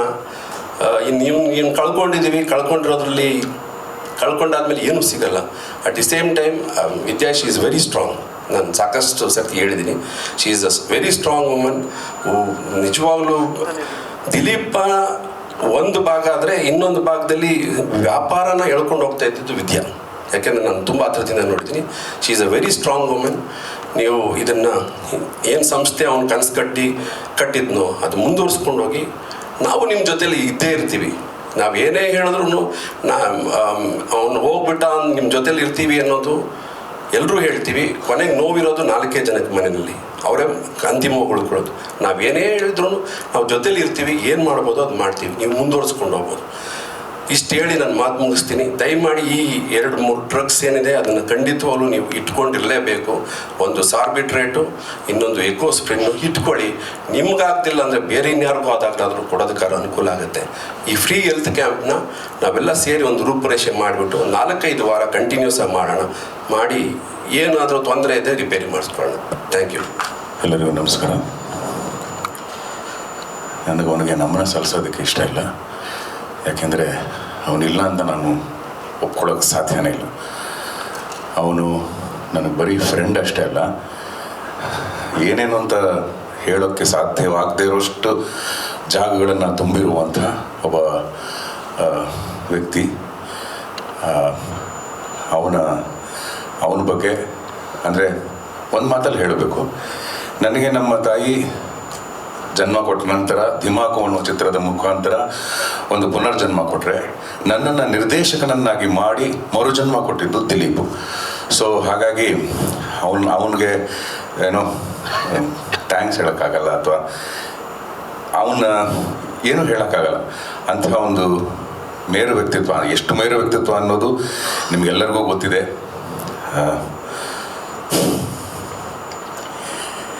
ವಿದ್ಯಾ ಬಗ್ಗೆ ಹೇಳಬೇಕಿನ್ನು. ನಾವೆಲ್ಲ ಒಟ್ಟಿಗೆ, ನಮಗೆ ನಾನು ಅವನು ಇಬ್ಬರು ಒಟ್ಟಿಗೆ ಲವ್ ಮಾಡ್ತಾಯಿದ್ವಿ. ನಾವುಗಳು ಅವರ ಮನೆಯಲ್ಲಿ, ಅಂದರೆ ಅವರವರ ಮನೆಗಳಲ್ಲಿ, ಲೇಡೀಸ್ ಮನೆಗಳಲ್ಲಿ ತೊಂದರೆ ಇದ್ದಿದ್ದರಿಂದ ನಮ್ಗೆ ಈ ಪಾರ್ಕು ಸಿನಿಮಾ ಅನ್ನೋ ಆಪ್ಷನ್ಸ್ ಇರಲಿಲ್ಲ.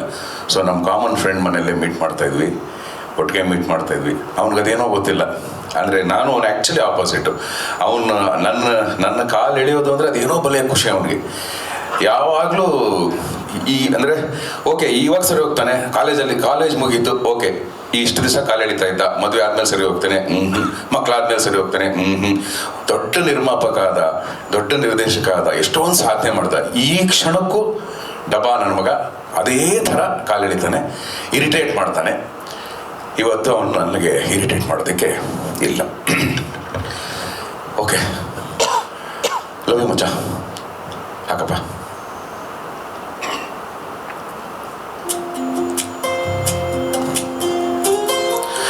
ಒಂದಾನೊಂದು ಕಾಲದಲ್ಲಿ ಚಿಕ್ಕದೊಂದು ಗೂಡಿನಲ್ಲಿ ಜನಿಸಿದ ಕಂದನು ರಾಜನಾಗಲು, ಊರೆಲ್ಲ ಬೆಳಗಲು, ದಿಲೀಪನಾಗಲು. ಒಂದಾನೊಂದು ಕಾಲದಲ್ಲಿ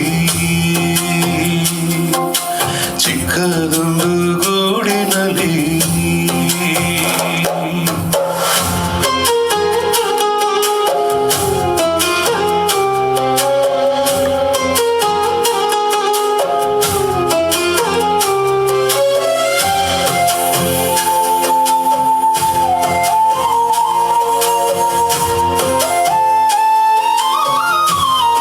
ಕಲೆಯೇ ಅವನ ಹೆಸರಾಯಿತು, ನಗುವೆ ಅವನ ಉಸಿರಾಯಿತು, ವಿದ್ಯಾ ಅವನ ಜೊತೆಯಾಯ್ತು, ಸಾಧನೆ ರೂಢಿಯಾಯ್ತು, ಹಸಿದವರ ಅನ್ನದಾತ, ಹುಡುಕಿದರೂ ಸಿಗದ ಗುಣವಂತ, ಯಾರ ಕೈ ಮುಗಿದರೂ ಬಿಡದೆ ಕೈ ಹಿಡಿವಾತ, ವಿಧಿಯು ಬಂದು ಕರೆದರು ಸಾವಿಗೂ ಕೈ ಚಾಚಿದಾತ.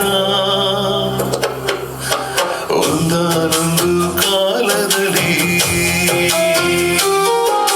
ಚಿಕ್ಕದೊಂದು ಗೂಡಿನಲ್ಲಿ ಜನಿಸಿದ ಕಂದನು ರಾಜನಾಗಲು, ಊರೆಲ್ಲ ಬೆಳಗಲು, ದಿಲೀಪನಾಗಲು,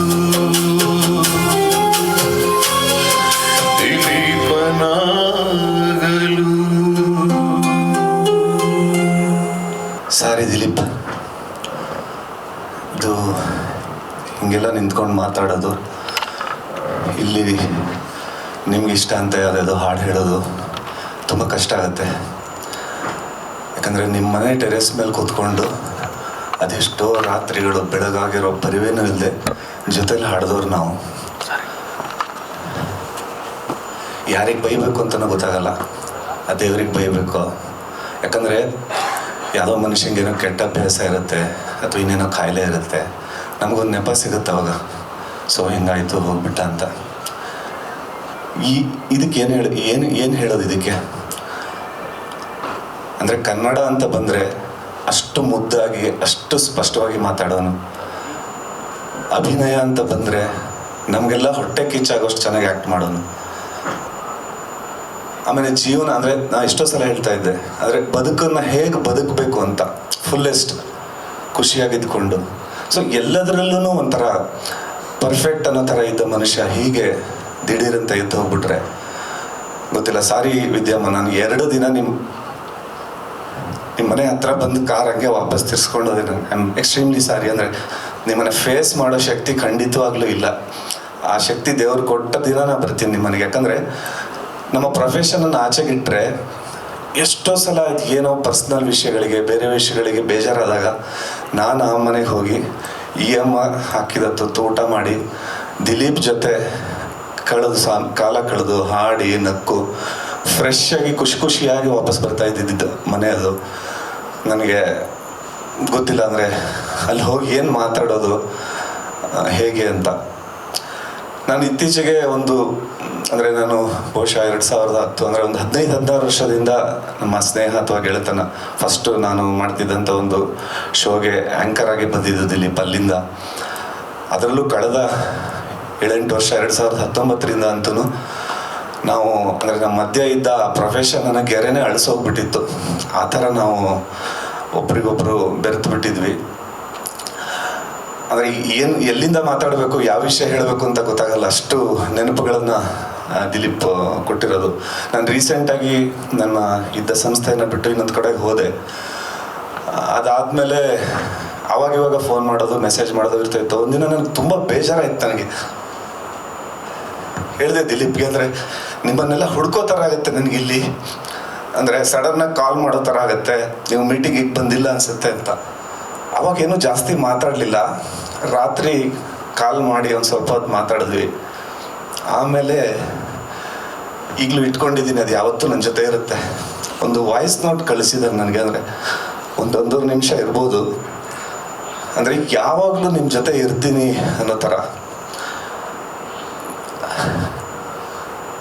ಅಂದರೆ ದಿಲೀಪ, ನಾನು ಯಾವಾಗಲೂ ಹೇಳ್ತೀನಿ, ಅಂದರೆ ಕೆಲವರು ಹೋಲಿಕೆಗೆ ಹೇಳ್ತಾರೆ, ನಾನು ದಿಲೀಪಂಗೆ ಹೇಳಿದ್ದೆ, ಅಂದರೆ ಹಲಸಿನಣ್ಣು ಥರ ಅಂತ ಮನುಷ್ಯ. ಅಂದರೆ ಸಡನ್ನಾಗಿ ನೋಡಿದ್ರೆ ಈ ಮನುಷ್ಯನಿಗೆ ದುರಹಂಕಾರನ, ಈಗೋ ಅಂತ ಹಿಂಗೆ ಅನಿಸುತ್ತೆ. ಆದರೆ ಅದನ್ನು ಬಿಡಿಸ್ದಾಗ್ಲೇ ಒಳಗಡೆ ಗೊತ್ತಾಗೋದು ಅದರಲ್ಲಿ ಎಷ್ಟು ಸಿಹಿ ಇದೆ, ಹಾಗೆ ಯಾವತ್ತೂ ನಿಮ್ಮನ್ನು ಬಿಡದೇ ಇರೋ ಥರ ಅಂಟ್ಕೊಳ್ಳೋಕ್ಕೆ ಮೇಣ ಇದೆ ಅದರೊಳಗಡೆ ಅಂತ. ಅದು ಆ ಸುಖನ ನಾನು ಅನುಭವಿಸಿದ್ದೀನಿ ನಿಜವಾಗ್ಲೂ. 2020ರಲ್ಲಿ ಕೋವಿಡ್ ಬಂತು, ನಾವೆಲ್ಲ ನೋಡಿದ್ದೀವಿ. ಆ ಕೋವಿಡಲ್ಲಿ ಗಂಡ ಹೆಂಡತಿ ಸೇರಿ ನಿಮ್ಗೆ ಗೊತ್ತು ಅಂದರೆ ಹೊರಗಡೆನೇ ಹೋಗೋ ಹಾಗಿಲ್ಲ, ಲಾಕ್ಡೌನು, ಮೆಡಿಕಲ್ ಸ್ಟೋರ್ಸ್ ಇಲ್ಲ, ಜನಗಳಿಗೆ ಕಷ್ಟ ಆಗುತ್ತೆ ಅಂತ ಇವತ್ತಿಗೂ ಇದೆ. ಅವ್ರ ಮನೆ ಹತ್ರ ಒಂದು 100 ಮೀಟ್ರ್ ದೂರದಲ್ಲಿ ಒಂದು ಮೆಡಿಕಲ್ ಸ್ಟೋರ್ಸ್ ಮಾಡ್ತಾರೆ. ಕೋವಿಡ್ ಎಲ್ಲ ಮುಗಿಯುತ್ತೆ, ನಾನು ಆಮೇಲೆ ಯಾವತ್ತೋ ಒಂದಿನ ಕೇಳ್ತೀನಿ ಮೆಡಿಕಲ್ ಸ್ಟೋರ್ಸ್ ಏನಾಯಿತು ಅಂತ. ಇಲ್ಲ ಸರ್, ಯಾರಿಗೋ ಬಿಟ್ಕೊಟ್ಬಿಟ್ವಿ, ನಮಗೇನು ಅದೇನು ಲಾಭ ಏನು ಬೇಕಿಲ್ಲ ಅಲ್ವಾ, ಆ ಟೈಮಲ್ಲಿ ಕಷ್ಟ ಆಗುತ್ತೆ ಅಂತ ಮಾಡಿದ್ವಿ ಅಂತ. ಅಂದರೆ ಇಷ್ಟು ಒಳ್ಳೆಯವರಾಗಿ ಇಷ್ಟು ಒಳ್ಳೆತನದಿಂದ ಬದುಕೋರಿಗೆ ಹಿಂಗಾಗತ್ತೆ ಅಂದರೆ ನಾವು ಯಾರಿಗೆ ಶಾಪ ಹಾಕಬೇಕು, ಯಾರನ್ನ ಗೊತ್ತಿಲ್ಲ, ನಮ್ಮ ಹಣೆ ಬರೋಕ್ಕೆ ನಾವು ಬೈಕೋಬೇಕು ಅಂತ. ಒನ್ಸ್ ಅಗೇನ್ ಸೆಕೆಂಡ್ ಕೋವಿಡ್ ಬಂದಾಗ ಮತ್ತೊಂದ್ಸಲ ಲಾಕ್ಡೌನ್ ಆಗುತ್ತೆ. ನಾವು ಯಾಕಂದರೆ ಫಸ್ಟ್ ಟೈಮ್ ಆದಾಗ ಅನುಭವಿಸಿದ್ವಿ, ಎಸ್ಪೆಷಲಿ ನಮ್ಮ ಕಿರುತೆರೆಗೆ ಅದು ಎಷ್ಟು ತೊಂದರೆ ಆಗಿತ್ತು ಏನು ಅಂತ. ಸೊ ಸೆಕೆಂಡ್ ಟೈಮ್ ಮತ್ತೊಂದು ಲಾಕ್ಡೌನ್ ಬಂತು ಅಂದರೆ ಇಲ್ಲಿ ಕೆಲಸ ಮಾಡೋರ ಪ್ರತಿಯೊಬ್ಬರುಗಳು ಕೂಡ ಮತ್ತು ಪ್ರತಿಯೊಂದು ಚಾನಲ್ಲು ಕೂಡ, ನಿರ್ಮಾಪಕರು ಕೂಡ ಅದನ್ನು ತಡ್ಕೊಳ್ಳೋ ಶಕ್ತಿ ಇರಲಿಲ್ಲ. ಹೇಗಾದರೂ ಮಾಡಿ ನಾವು ಶೂಟಿಂಗ್ ಮಾಡಲೇಬೇಕು ಅನ್ನೋ ಪರಿಸ್ಥಿತಿ ಇತ್ತು. ಒಂದಿನ ರಾತ್ರಿ, ಅದೇ ಲಾಕ್ಡೌನ್ ಅನೌನ್ಸ್ ಆಗಿದ ಮರುದಿನ ಅನ್ಕೋತೀನಿ, ಒಂದು 8-8ವರೆಗೆ ಒಂದು ಮೀಟಿಂಗ್ ಆಗುತ್ತೆ ಆನ್ಲೈನಲ್ಲಿ ನಮ್ಮ ಚಾನಲಿಗೆ ಸಂಬಂಧಪಟ್ಟ ಹಾಗೆ. ಆವಾಗ ಇಲ್ಲ, ನಾವು ಏನಾದರೂ ಮಾಡಿ ಶೂಟಿಂಗ್ ಮಾಡಲೇಬೇಕು, ಬೇರೆ ದಾರಿನೇ ಇಲ್ಲ. RFCಯಲ್ಲಿ ಏನೋ ಹೋಗಿ ಶೂಟಿಂಗ್ ಮಾಡ್ಬೋದಂತೆ, ಹಿಂಗೆ ಯಾರೋ ಮಾಡ್ತಿದ್ದಾರಂತೆ ಅಂತ ಸುದ್ದಿ ಇದೆ, ಏನು ಮಾಡೋದು ಅಂತ. ಸರಿ, ನಮ್ಮ ಬಾಸ್ ಅವಾಗ ರಾಘವೇಂದ್ರ ಹುಣಸೂರು ಅವ್ರು ಹೇಳ್ತಾರೆ, ಅಂದರೆ ಯೋಚನೆ ಮಾಡ್ಕೊಂಡು ಹೇಳಿ ನಾಳೆ ಮತ್ತೆ ಕನೆಕ್ಟ್ ಆಗೋಣ ಅಂತ. ನಮ್ಗಳ ಮೇಲೆ ದೊಡ್ಡ ಜವಾಬ್ದಾರಿ ಇದೆ. ನಾವೇನೋ ನೆಪ ಹೇಳ್ಕೊಂಡು ಕೂತ್ಕೋಬೋದು, ಆದರೆ ನಾವೊಂದು ಜವಾಬ್ದಾರಿ ಸ್ಥಾನದಲ್ಲಿ ಕೂತಾಗ ನಮ್ಮ ಜೊತೆ ನಿರ್ಮಾಪಕರು ಇರ್ತಾರೆ, ಅವರು ನಂಬ್ಕೊಂಡಿರೋ 100 ಕುಟುಂಬ ಇರುತ್ತೆ, ಏನಾದರೂ ಮಾಡಬೇಕಲ್ಲ ಅಂತ. ಬಹುಶಃ ರಾತ್ರಿ 10-10:30 ಅನ್ಕೋತೀನಿ, ವಿದ್ಯಮಾನ ನೆನಪಿರುತ್ತೆ. ನಾನು ಫಸ್ಟ್ ಮಾಡಿದ ಕೆಲಸ ದಿಲೀಪ್ಗೆ ಫೋನ್ ಮಾಡಿದೆ. ದಿಲೀಪ್ ಅವರೇ ಹಿಂಗೆಲ್ಲ ಇದೆ, ಈ ಥರ ಮೀಟಿಂಗ್ ಆಯಿತು, ಏನಾದರೂ ಮಾಡ್ಬೋದಾ, ಒಂದು ಯೋಚನೆ ಮಾಡಿ ಹೇಳಿ ಅಂದಾಗ, ಸರಿ ಸರ್ ನನಗೊಂದು 10 ನಿಮಿಷ ಟೈಮ್ ಕೊಡಿ, ಯೋಚನೆ ಮಾಡಿ ಹೇಳ್ತೀನಿ ಅಂದರು. ಒಂದು 10-15 ನಿಮಿಷ ಬಿಟ್ಕೊಂಡು ಮೆಸೇಜ್ ಬಂತು ನನಗೆ, ಟಣ್ ಅಂತ. ನೋಡಿದ್ರೆ ಬೆಳಿಗ್ಗೆ 5-5:30ಇಂದ 7:30-8 ಗಂಟೆ ತನಕ ಹೈದರಾಬಾದಿಗೆ ಯಾವುದೇ ಫ್ಲೈಟ್ ಇದೆ ಅಂತ ಫ್ಲೈಟ್ ಡೀಟೇಲ್ಸ್ ಕಳಿಸಿದ್ರು ನನಗೆ. ನಾನು ಅವ್ರ ಜೊತೆ ಕಾಲಲ್ಲಿ ಮಾತಾಡಿದೆ, ಚಾನಲಲ್ಲಿ ಸಂಬಂಧಪಟ್ಟವ್ರಿಗೇನೋ ಮಾತಾಡಿದೆ. ಬೆಳಿಗ್ಗೆ 7:30-7:45ಗೆ ನಾನು ದಿಲೀಪ್ ರಾಜ್ ಇಬ್ಬರು RFCಲಿದ್ದೀವಿ. ಮರುದಿನ ನಮ್ಮ ಚಾನಲ್ನ ಇನ್ನೊಂದು ಟೀಮ್ 4-5 ಜನ ಬರ್ತಾರೆ. ಅದ್ರ ಮರುದಿನ ಅಂದರೆ ನಾವು ಹೋಗಿ 48 ಅವರ್ಸಲ್ಲಿ ನಮ್ಮ 6 ಸೀರಿಯಲ್ಗಳ ಟೀಮವರು ಅಲ್ಲಿ ಬರ್ತಾರೆ. ಮುಂದೆ 1 ತಿಂಗಳು ನಾವಲ್ಲಿ ಶೂಟ್ ಮಾಡ್ತೀವಿ. ಅಲ್ಲಿ ನಾನು ಒಂದು ಚಾನಲಿನ ವ್ಯಕ್ತಿ ಆಗಿರಲಿಲ್ಲ, ದಿಲೀಪ್ ಒಬ್ಬರು ಪ್ರೊಡ್ಯೂಸರ್ ಆಗಿರಲಿಲ್ಲ. ಅಂದರೆ ಹಗಲು ರಾತ್ರಿ ಊಟ ನಿದ್ದೆ ಎಲ್ಲ ಬಿಟ್ಟು ಕೆಲಸ ಮಾಡಿದ್ವಿ. ಅಂದರೆ ಇವತ್ತಿಗೂ ವಾಪಸ್ ತಿರುಗಿದ್ರೆ, ನಾನು ಯಾವತ್ತಾದರೂ ಯೋಚನೆ ಮಾಡಿದ್ರೆ, ನನ್ನ ಪರ್ಸ್ನಲ್ ಆಗಿ ತೊಗೊಂಡ್ರೆ ನನ್ನ ವೃತ್ತಿ ಬದುಕಲ್ಲಿ ಅದೊಂದು ದೊಡ್ಡ ವಿಷಯ. ಅದು ಆ ಥರ ಶೂಟಿಂಗ್ ಮಾಡಿದ್ದು ಇದು. ದಿಲೀಪ್ ಇಲ್ಲ ಅಂದಿದ್ರೆ ಬಹುಶಃ ಅದು ಸಾಧ್ಯ ಆಗ್ತಿರ್ಲಿಲ್ಲ ಅದು. ಆಮೇಲೆ ಅವತ್ತು ನಾವು ತಗೊಂಡು ಅದೊಂದು ಇನಿಷಿಯೇಟಿವ್ ಮುಂದೆ ತುಂಬ ದೊಡ್ಡ ಕೆಲಸ ನಮಗೆ ಮಾಡ್ತು, ದೊಡ್ಡ ಸಕ್ಸಸ್ಸನ್ನು ಕೊಡ್ತು. ಇನ್ನೊಂದು ತೀರಾ ವೈಯಕ್ತಿಕವಾದ ವಿಷಯ ಹೇಳ್ಕೋಬೇಕು ಅಂದರೆ, ನನಗೆ ಸ್ವಲ್ಪ ಪ್ರಾಣಿಗಳ ಬಗ್ಗೆ ಸ್ವಲ್ಪ ಜಾಸ್ತಿ ಪ್ರೀತಿ. ನಾಯಿಗಳಿರ್ಬೋದು, ಹಸುಗಳಿರ್ಬೋದು, ಅದು ವಿದ್ಯಮಂಗೂ ಚೆನ್ನಾಗಿ ಗೊತ್ತು. ನಮ್ಮ ಮನೆಯಲ್ಲಿ ನನ್ನ ಮಗಳಿಗೂ ತುಂಬ ಪ್ರೀತಿ. ನಾನೊಂದು ಜರ್ಮನ್ ಶೆಫರ್ಡ್ ನಾಯಿ ಸಾಕಿದ್ದೆ, ತುಂಬ ಹಚ್ಕೊಂಡಿದ್ವಿ. ನನ್ನ ಮಗಳು ರಜಕ್ಕೆ ಊರಿಗೆ ಹೋದಾಗ ತೀರ್ಕೊಂಡ್ಬಿಡ್ತದು. ನನ್ನ ಮಗಳನ್ನ ಹೆಂಗೆ ಫೇಸ್ ಮಾಡಲಿ ಅಂತ ಗೊತ್ತಿಲ್ಲ ನನಗೆ. ನಾನು ಇಲ್ಲಿ ಕ್ರಮೇಶನ್ ಮಾಡಿ ಎಲ್ಲ ಮುಗಿಸ್ಬಿಟ್ಟೆ. ನನ್ನ ಹೆಂಡ್ತಿಗೆ ಹೇಳಿ ಅವ್ರು ವಾಪಸ್ ಬರೋದನ್ನು ಪೋಸ್ಟ್ಪೋನ್ ಮಾಡಿಸ್ದೆ. ನನ್ನ ಮಗಳನ್ನ ಫೇಸ್ ಮಾಡೋಕ್ಕಾಗಲ್ಲ ನನ್ನ ಹತ್ರ ಅಂತ. ಬಂದ ಮೇಲೂ ಸುಮಾರು 2 ವಾರ ನಾನು ಅವಳನ್ನ ಸುಳ್ಳಲ್ಲೇ ಇಟ್ಟಿದ್ದೆ. ಅದಕ್ಕೆ ಹುಷಾರಿಲ್ಲ, ಹಾಸ್ಪಿಟ್ಲಲ್ಲಿ ಅಡ್ಮಿಟ್ ಮಾಡಿದ್ದೀವಿ, ಚೆನ್ನೈಗೆ ಕರ್ಕೊಂಡು ಹೋಗಿದ್ದಾರೆ. ಹೀಗೆ ಇದು ವಿದ್ಯಮ್ಮ ಮತ್ತು ದಿಲೀಪ್ಗೆ ಪ್ರತಿದಿನ ಅಪ್ಡೇಟ್, ಪ್ರತಿದಿನ ಕೇಳೋರು, ಏನಾಯ್ತು ಸರ್, ಮಗಳು ಹೆಂಗಿಳಿದ್ದಾರೆ ಹಿಂಗೆ ಅಂತ. ಒಂದಿನ ನನಗೆ ಕರೆದ್ರು, ಅವ್ರ ಮನೆಗೆ ಹೋದೆ ನಾನು. ಅಂದರೆ ಈ ಥರ ಟೈಮಲ್ಲೆಲ್ಲ ಕಾಲ್ ಬರೋದು ಅವ್ರದ್ದು. ಹೋದೆ, ಫೋಟೋಸ್ ತೋರಿಸಿದ್ರು. ನೀವು ಆವಾಗಲೇ ಫೋಟೋದಲ್ಲಿ ನೋಡಿದ್ರಿ, ಒಂದು ಶಿಡ್ಜು ನಾಯಿ ಮರಿದೇನಿತ್ತು, ಅದರದ್ದು ಫ್ಯಾಮಿಲಿದು ಪುಟಾಣಿ ಮರಿ, ಆಗ್ತಾನೆ ಮರಿ ಹಾಕಿದ್ದು ತೋರಿಸಿದ್ರು ನನಗೆ. ನಾನು ಹೇಳಿದೆ ಬೇಡ, ಹೆಂಗೋ ಇದನ್ನು, ಅಂದರೆ ಪ್ರಾಣಿಗಳನ್ನು ಸಾಕಿದ್ರೆ ಅಟ್ಯಾಚ್ಮೆಂಟ್ ಜಾಸ್ತಿ ಆದರೆ ಎಷ್ಟು ಕಷ್ಟ ಅಂತ ಗೊತ್ತಲ್ವಾ. ಸರಿ, ಅದಾಗಿ 2 ದಿನಕ್ಕೆ ನನಗೆ ವಿದ್ಯಮ್ಮ ಫೋನ್ ಮಾಡಿದ್ರು, ಸರ್ ನಿಮ್ಮ ಮನೆಗೆ ಒಂದು ಪಾರ್ಸೆಲ್ ಬರುತ್ತೆ, ರಿಸೀವ್ ಮಾಡ್ಕೊಳ್ಳಿ ಅಂತ. ನೋಡಿದ್ರೆ ಬೆಳಗ್ಗೆನೆ ಬಾಕ್ಸ್ ಓಪನ್ ಮಾಡಿದ್ರೆ ಪುಟಾಣಿ ನಾಯಿ ಮರಿ ಇದೆ. ನಾನು ಫೋನ್ ಮಾಡಿದೆ, ದಿಲೀಪ್ ಅವರು ಅದನ್ನೇ ಹೇಳಿದ್ರು, ಸರ್ ನಿಮ್ಮ ಮಗಳಿಗೆ ಸರ್ಪ್ರೈಸ್ ಮಾಡಿ, ಅವಳು ಲೈಫ್ ಲಾಂಗ್ ನೆನ್ಪಿಟ್ಕೋತಾಳೆ, ಖುಷಿ ಪಡ್ತಾಳೆ ಅಂತ. ಇವತ್ತು ನಮ್ಮ ಮನೇಲಿ ಆ ಖುಷಿ ಇದೆ. ಅಂದರೆ ಅದನ್ನು ನೋಡಿದಾಗೆಲ್ಲ ನನ್ನ ಮಗಳೂ ಅಷ್ಟೇ, ಇವರಿಬ್ಬರನ್ನ ನಾವು ನೆನೆಸ್ಕೋತೀವಿ. ಅಂದರೆ ನಾನು ಏನಕ್ಕೆ ಈ ವಿಷಯ ಹೇಳಿದೆ ಅಂದರೆ, ಈ ಥರ 100,000 1,000 ಮನೆಗಳಲ್ಲಿ ಇವತ್ತು ಅವ್ರು ಹಂಚಿರೋ ಖುಷಿ ಇದೆ. ಇನ್ನೊಂದ್ಸಲ ಏನೋ ಒಂದು ವಿಷಯಕ್ಕೆ ವಿದ್ಯಮ್ಮ ಏನೋ ಮನಸ್ಸಿಗೆ ಬೇಜಾರು ಮಾಡ್ಕೊಂಡಿರ್ತಾರೆ 2023 ಫೋನ್ ಮಾಡಿದ್ರು ದಿಲೀಪು, ಏನು ಮಾಡೋಣ ಅಂತ ಟಕ್ಕಂತ ಪ್ಲಾನ್ ಮಾಡಿದ್ರು. ಆಗಷ್ಟೇ ಅವರು ಈ ರಾಮನಗರದ ಇವತ್ತಲ್ಲೇ ಮಲ್ಕೊಂಡಿದ್ದಾರೆ ನಮ್ಮ ದಿಲೀಪ್. ಕಟ್ತಾ ಇದ್ರು, ಪ್ರಾರಂಭ ಆಗಿತ್ತು. ಸರಿ, ಅಲ್ಲಿ ಹೋದ್ವಿ. ಬೆಳಗ್ಗೆಯಿಂದ ಸಂಜೆ ತನಕ ಇದ್ಕೊಂಡು ಏನೋ ಇನ್ನು ಅನ್ನಪೂರ್ಣೇಶ್ವರಿ ಅಂತಲೇ ಕರಿತೀನಿ ವಿದ್ಯಮ್ಮಂಗೆ. ಅವರು ಸೀರಿಯಲ್ ಮೀಟಿಂಗಿಗೆ ಬಂದ್ರೂ ಅಷ್ಟೇ ಒಂದೊಂದಾದ್ಮೇಲೆ ಒಂದೊಂದು ಪಾರ್ಸೆಲ್ ಬರ್ತಾನೆ ಇರುತ್ತೆ. ಸೊ ಆ ಖುಷಿನೆಲ್ಲ ಹಂಚ್ಕೊಂಡ್ವಿ. ಅಂದರೆ ಈ ಥರದ್ದು ಹೆಕ್ಕಿ ತೆಗೆದಷ್ಟು ಅಂದರೆ ಪ್ರತಿ ಕ್ಷಣನೂ ಅಂದರೆ ಮರೆಯೋದು, ನೆನಪು ಮಾಡ್ಕೊಳ್ಳೋದು ಅನ್ನೋ ಪ್ರಶ್ನೆ ಬರೋದೇ ಇಲ್ಲ. ಅಂದರೆ ಅಷ್ಟೊಂದು ಸ್ಥಾಯಿ ಭಾವ ಆಗಿ ನಮ್ಮ ಮನಸ್ಸಲ್ಲಿ ದಿಲೀಪ್ ಕೂತ್ಕೊಂಡಿರೋದು. ಚಾನಲಲ್ಲಿ ಮೀಟಿಂಗು, ಸ್ಕ್ರೀನ್ ಪ್ಲೇ ಮೀಟಿಂಗ್ಗಳು ಇದೆಲ್ಲ ನಡೆಯೋದು ಮಾಮೂಲಿ. ನಿಮ್ಮಲ್ಲಿ ಬಹಳಷ್ಟು ಜನಕ್ಕೆ ಗೊತ್ತಿರುತ್ತೆ ಅದು ಎಷ್ಟು ಪ್ರೆಷರಲ್ಲಿ ನಡೆಯುತ್ತೆ, ಹೆಂಗೆ ನಡೆಯುತ್ತೆ ಏನು ಅಂತ. ಆಮೇಲೆ ನಾವು ಚಾನಲಲ್ಲಿ ನಾವು ಕೆಲಸ ಮಾಡೋರಿಗೆ ನಮಗೂ ಅಷ್ಟೇ. ಅಂದರೆ ನಾವು ಹೊರಗಡೆ ಒಂದು ಬೇರೆ ಥರ ತೋರಿಸ್ಕೊತಾ ಇದ್ರೆ ಒಳಗಡೆ ನಮಗೆ ಬೇರೆ ಥರದ ಒತ್ತಡಗಳು ಇದಿರುತ್ತೆ. ಈ ಥರ ಮೀಟಿಂಗಿಗೆ ಯಾರು ಬಂದ್ರೂ ನಾವು ಅವ್ರ ಜೊತೆ ಅದನ್ನು ತೋರಿಸ್ಕೋಬಾರ್ದು, ನಕ್ಕೊಂಡು ಆರಾಮಾಗಿ ಮಾತಾಡ್ಕೋತಾ ಇರಬೇಕು. ಬಟ್ ದಿಲೀಪ್ ಹೆಂಗೆ ಅಂದರೆ ಅವ್ರು ಹಿಂಗೆ ಬಂದು ನೋಡಿದ ತಕ್ಷಣ 5 ನಿಮಿಷದಲ್ಲಿ ಬರೋರು. ಸರ್ ಯಾಕೆ ಹಿಂಗಿದ್ದೀರಾ, ನಾನು ಆರಾಮಾಗಿ ಇರ್ತೀನಿ ಅಥವಾ ಆರಾಮಾಗಿದ್ದೀನಿ ಅಂತ ತೋರಿಸ್ಕೊತಾನೆ ಇರ್ತೀನಿ, ಬೇರೆ ಯಾರಿಗೂ ಗೊತ್ತಾಗಿರಲ್ಲ. ಆರಾಮಾಗಿರಿ ಸರ್, ಇದೆಲ್ಲ ಮಾಮೂಲಿ ಇರೋದೆ ಅಂತ ಹೇಳೋರು. ಮೀಟಿಂಗ್ ಆಗೋದು, ಅದು ಅವ್ರ ಜೊತೆ ಮೀಟಿಂಗ್ ಹೋದ್ರೆ ಅದು ಟೈಮ್ ಹೋಗೋದೇ ಗೊತ್ತಾಗಲ್ಲ. ಅದಾದಮೇಲೆ ರಾತ್ರಿ 9-9:30 ಮತ್ತೆ ಫೋನ್ ಮಾಡೋರು. ಸರಿ ಹೋಯ್ತಾ, ಆರಾಮಾದ್ರ ಹೆಂಗೆ ಅಂತ.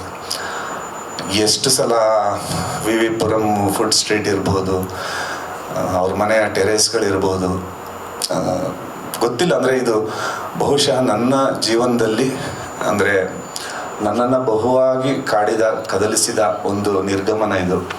ಅಂದರೆ ನಾವು ಶಿವಕುಮಾರ್ ಅವರು ಹೇಳಿದ್ರು, ಅಂದರೆ ನಿಮ್ಮ ಜೊತೆಗಿರ್ತೀವಿ ವಿದ್ಯಮ್ಮ, ನೀವು ಧೈರ್ಯವಾಗಿರಿ ಎಲ್ಲ ಹೇಳ್ತೀವಿ. ಆದರೆ ಖಂಡಿತವಾಗ್ಲೂ ಹೌದು, ಅವ್ರು ಹೇಳಿದ ನಿಜ. ನೀವೇ ಆ ಧೈರ್ಯನ ತಗೋಬೇಕು ವಿದ್ಯಮ್ಮ. ನೀವು ಕೆಲಸ ಮಾಡೋದು ಬಿಟ್ಟು ನಿಮ್ಗಳಿಗೆ ಬೇರೆ ಏನೂ ಗೊತ್ತಿಲ್ಲ, ಅದು ಹಾಗೇನೇ ಇರಲಿ. ಆಮೇಲೆ ಇನ್ನೊಂದು ಬಹಳ ಅಂದರೆ ಅಂದರೆ ಯಾವಾಗಲೂ ಕಾಡೋ ವಿಷಯ ಏನು ಅಂತಂದರೆ, ಎಂಥ ಅದ್ಭುತ ಕಲಾವಿದ ಆ ಮನುಷ್ಯ. ನಾನು ಅವ್ರಿಗೆ ಹೇಳಿದ್ದೆ, ಅಂದರೆ ಒಂದು ಶಾಪಗ್ರಸ್ತ ಗಂಧರ್ವನ್ ಥರ ಕಾಣಿಸ್ತೀರ ನೀವು ಅಂತ. ಅಂದರೆ ಇನ್ನು ಏನು ಬೇಕು ಅಂತ, ಅಂದರೆ ಒಂದು ಸೂಪರ್ ಸ್ಟಾರ್ ಅನ್ಸ್ಕೊಳ್ಳೋದಕ್ಕೆ ಆ ಮನುಷ್ಯನಿಗೆ ಒಂದು ಗತ್ತಿತ್ತು. ಅಂದರೆ ಬೇರೆಯವರು ಅದನ್ನು ರೂಢಿಸ್ಕೋಬೇಕು, ಒಂದು ಬಿಲ್ಡಪ್ ಗತ್ತು. ಬಟ್ ದಿಲೀಪ್ ಹಂಗಲ್ಲ, ಬಂದ್ರೇ ಒಂಥರ ಒಂದು ಅವರ ಅದು. ಅಂದರೆ ಒಂದೊಂದು ಸಣ್ಣ ಏನು ಟಿ ವಿ, ಅದ್ಭುತವಾದ ಕನ್ನಡ ಭಾಷೆ, ಆಮೇಲೆ ಧ್ವನಿ, ಎಷ್ಟು ಜನಕ್ಕೆ ಕಂಠದಾನ ಮಾಡಿದ್ದಾರೆ, ಎಂಥ ಧ್ವನಿ ಅದು. ಇನ್ನು ಅವ್ರ ಅಭಿನಯದ ಬಗ್ಗೆ ಅಂತೂ ನಾವು ಕೇಳೋದೇ ಬೇಡ. ಯಾಕೆ ಆ ದೇವರು ಅವ್ರಿಗೊಂದು ಅದೊಂದು ಅವಕಾಶ ಕೊಡಲಿಲ್ಲ ಅಂತ. ಬೇರೆ ಎಲ್ಲದರಲ್ಲೂ ಫುಲ್ಫಿಲ್ ಮಾಡಿದ್ರು ಅವರು. ರೀಸೆಂಟಾಗಿನೂ ಒಂದ್ಸಲ ದಿಲೀಪ್ ಅದನ್ನೇ ಹೇಳಿದ್ದು, ಸರ್ ನಾನು ಒಂದು ಸಿನಿಮಾ ಮಾಡ್ತೀನಿ ಸರ್, ನಂಗೆ ಅದಕ್ಕಿಂತ ಜಾಸ್ತಿ ಆಸೆ ಇಲ್ಲ. ಈ ದಿಲೀಪ್ ಅನ್ನೋದು ಏನೋ ಬಗ್ದು ತೋರಿಸ್ಬೇಕು, ಒಂದು ಸಿನಿಮಾ ಮಾಡ್ತೀನಿ, ಅದಾದಮೇಲೆ ನಾನು ಮಾಡೋದಿದ್ರು ಪರವಾಗಿಲ್ಲ, ಇಡೀ ಕರ್ನಾಟಕ ನೆನ್ಪಿಟ್ಕೊಬಿರ್ಬೇಕು, ಹಾಗೆ ಮಾಡ್ತೀನಿ ಅಂತ. ಇಡೀ ಕರ್ನಾಟಕ ನಾವೆಲ್ಲರೂ ಅಂದರೆ ನಮ್ಮ ಜೀವನ ಪೂರ್ತಿ ನೆನ್ಪಿಟ್ಕೊಳ್ಳೋ ಥರ ಮಾಡಿದ್ರು. ಆದರೆ ಆ ಸಿನಿಮಾ ಒಂದು ಆಗಲೇ ಇಲ್ಲ ಅನ್ನೋದು ತುಂಬ ಬೇಜಾರು. ಇನ್ನೊಂದು ಅಂದರೆ ನಾವೆಲ್ಲರೂ ಒಂದು ಇಂಡಸ್ಟ್ರಿಯ ಭಾಗ ಆಗಿರೋದ್ರಿಂದ ನಾನು ತುಂಬ ಜನಕ್ಕೆ ಯಾವಾಗಲೂ ಹೇಳ್ತಾ ಇರ್ತೀನಿ,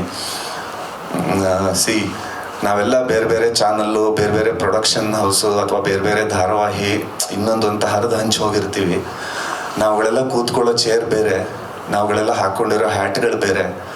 ಆದರೆ ನಮ್ಮ ತಲೆಗಳನ್ನು ಕೊರಿತಿರೋ ನೋವು ಅಥವಾ ನಮ್ಮ ಹೃದಯಕ್ಕೆ ಬೀಳ್ತಿರೋ ಒತ್ತಡ ಎಲ್ಲ ಒಂದೇ. ಹಾಗಾಗಿ ಎಲ್ಲರೂ ಲೆಟ್ಸ್ ಸ್ಟೇ ಕನೆಕ್ಟೆಡ್, ಸಂಪರ್ಕದಲ್ಲಿರೋಣ. ನಾನು ಅವತ್ತು ದಿಲೀಪ್ ಈ ವಿಷಯ ಆದಾಗ ಅವ್ರ ಮನೆಗೆ ಬಂದಾಗ ಹೊರಗಡೆ ಹೇಳ್ತಾ ಇದ್ದೆ ನಮ್ಮ ಸ್ನೇಹಿತರಿಗೆ, ಮಾತಾಡ್ತಾ ಇರೋಣ, ಎಲ್ಲರೂ ಸಂಪರ್ಕದಲ್ಲಿರೋಣ. ನಮ್ಗೆ ಎಷ್ಟೇ ಬಿಡು ಇದು ಒತ್ತಡ ಏನೇ ಇದ್ರೂ ಅವಾಗವಾಗ ಸಿಗ್ತಾ ಇರೋಣ.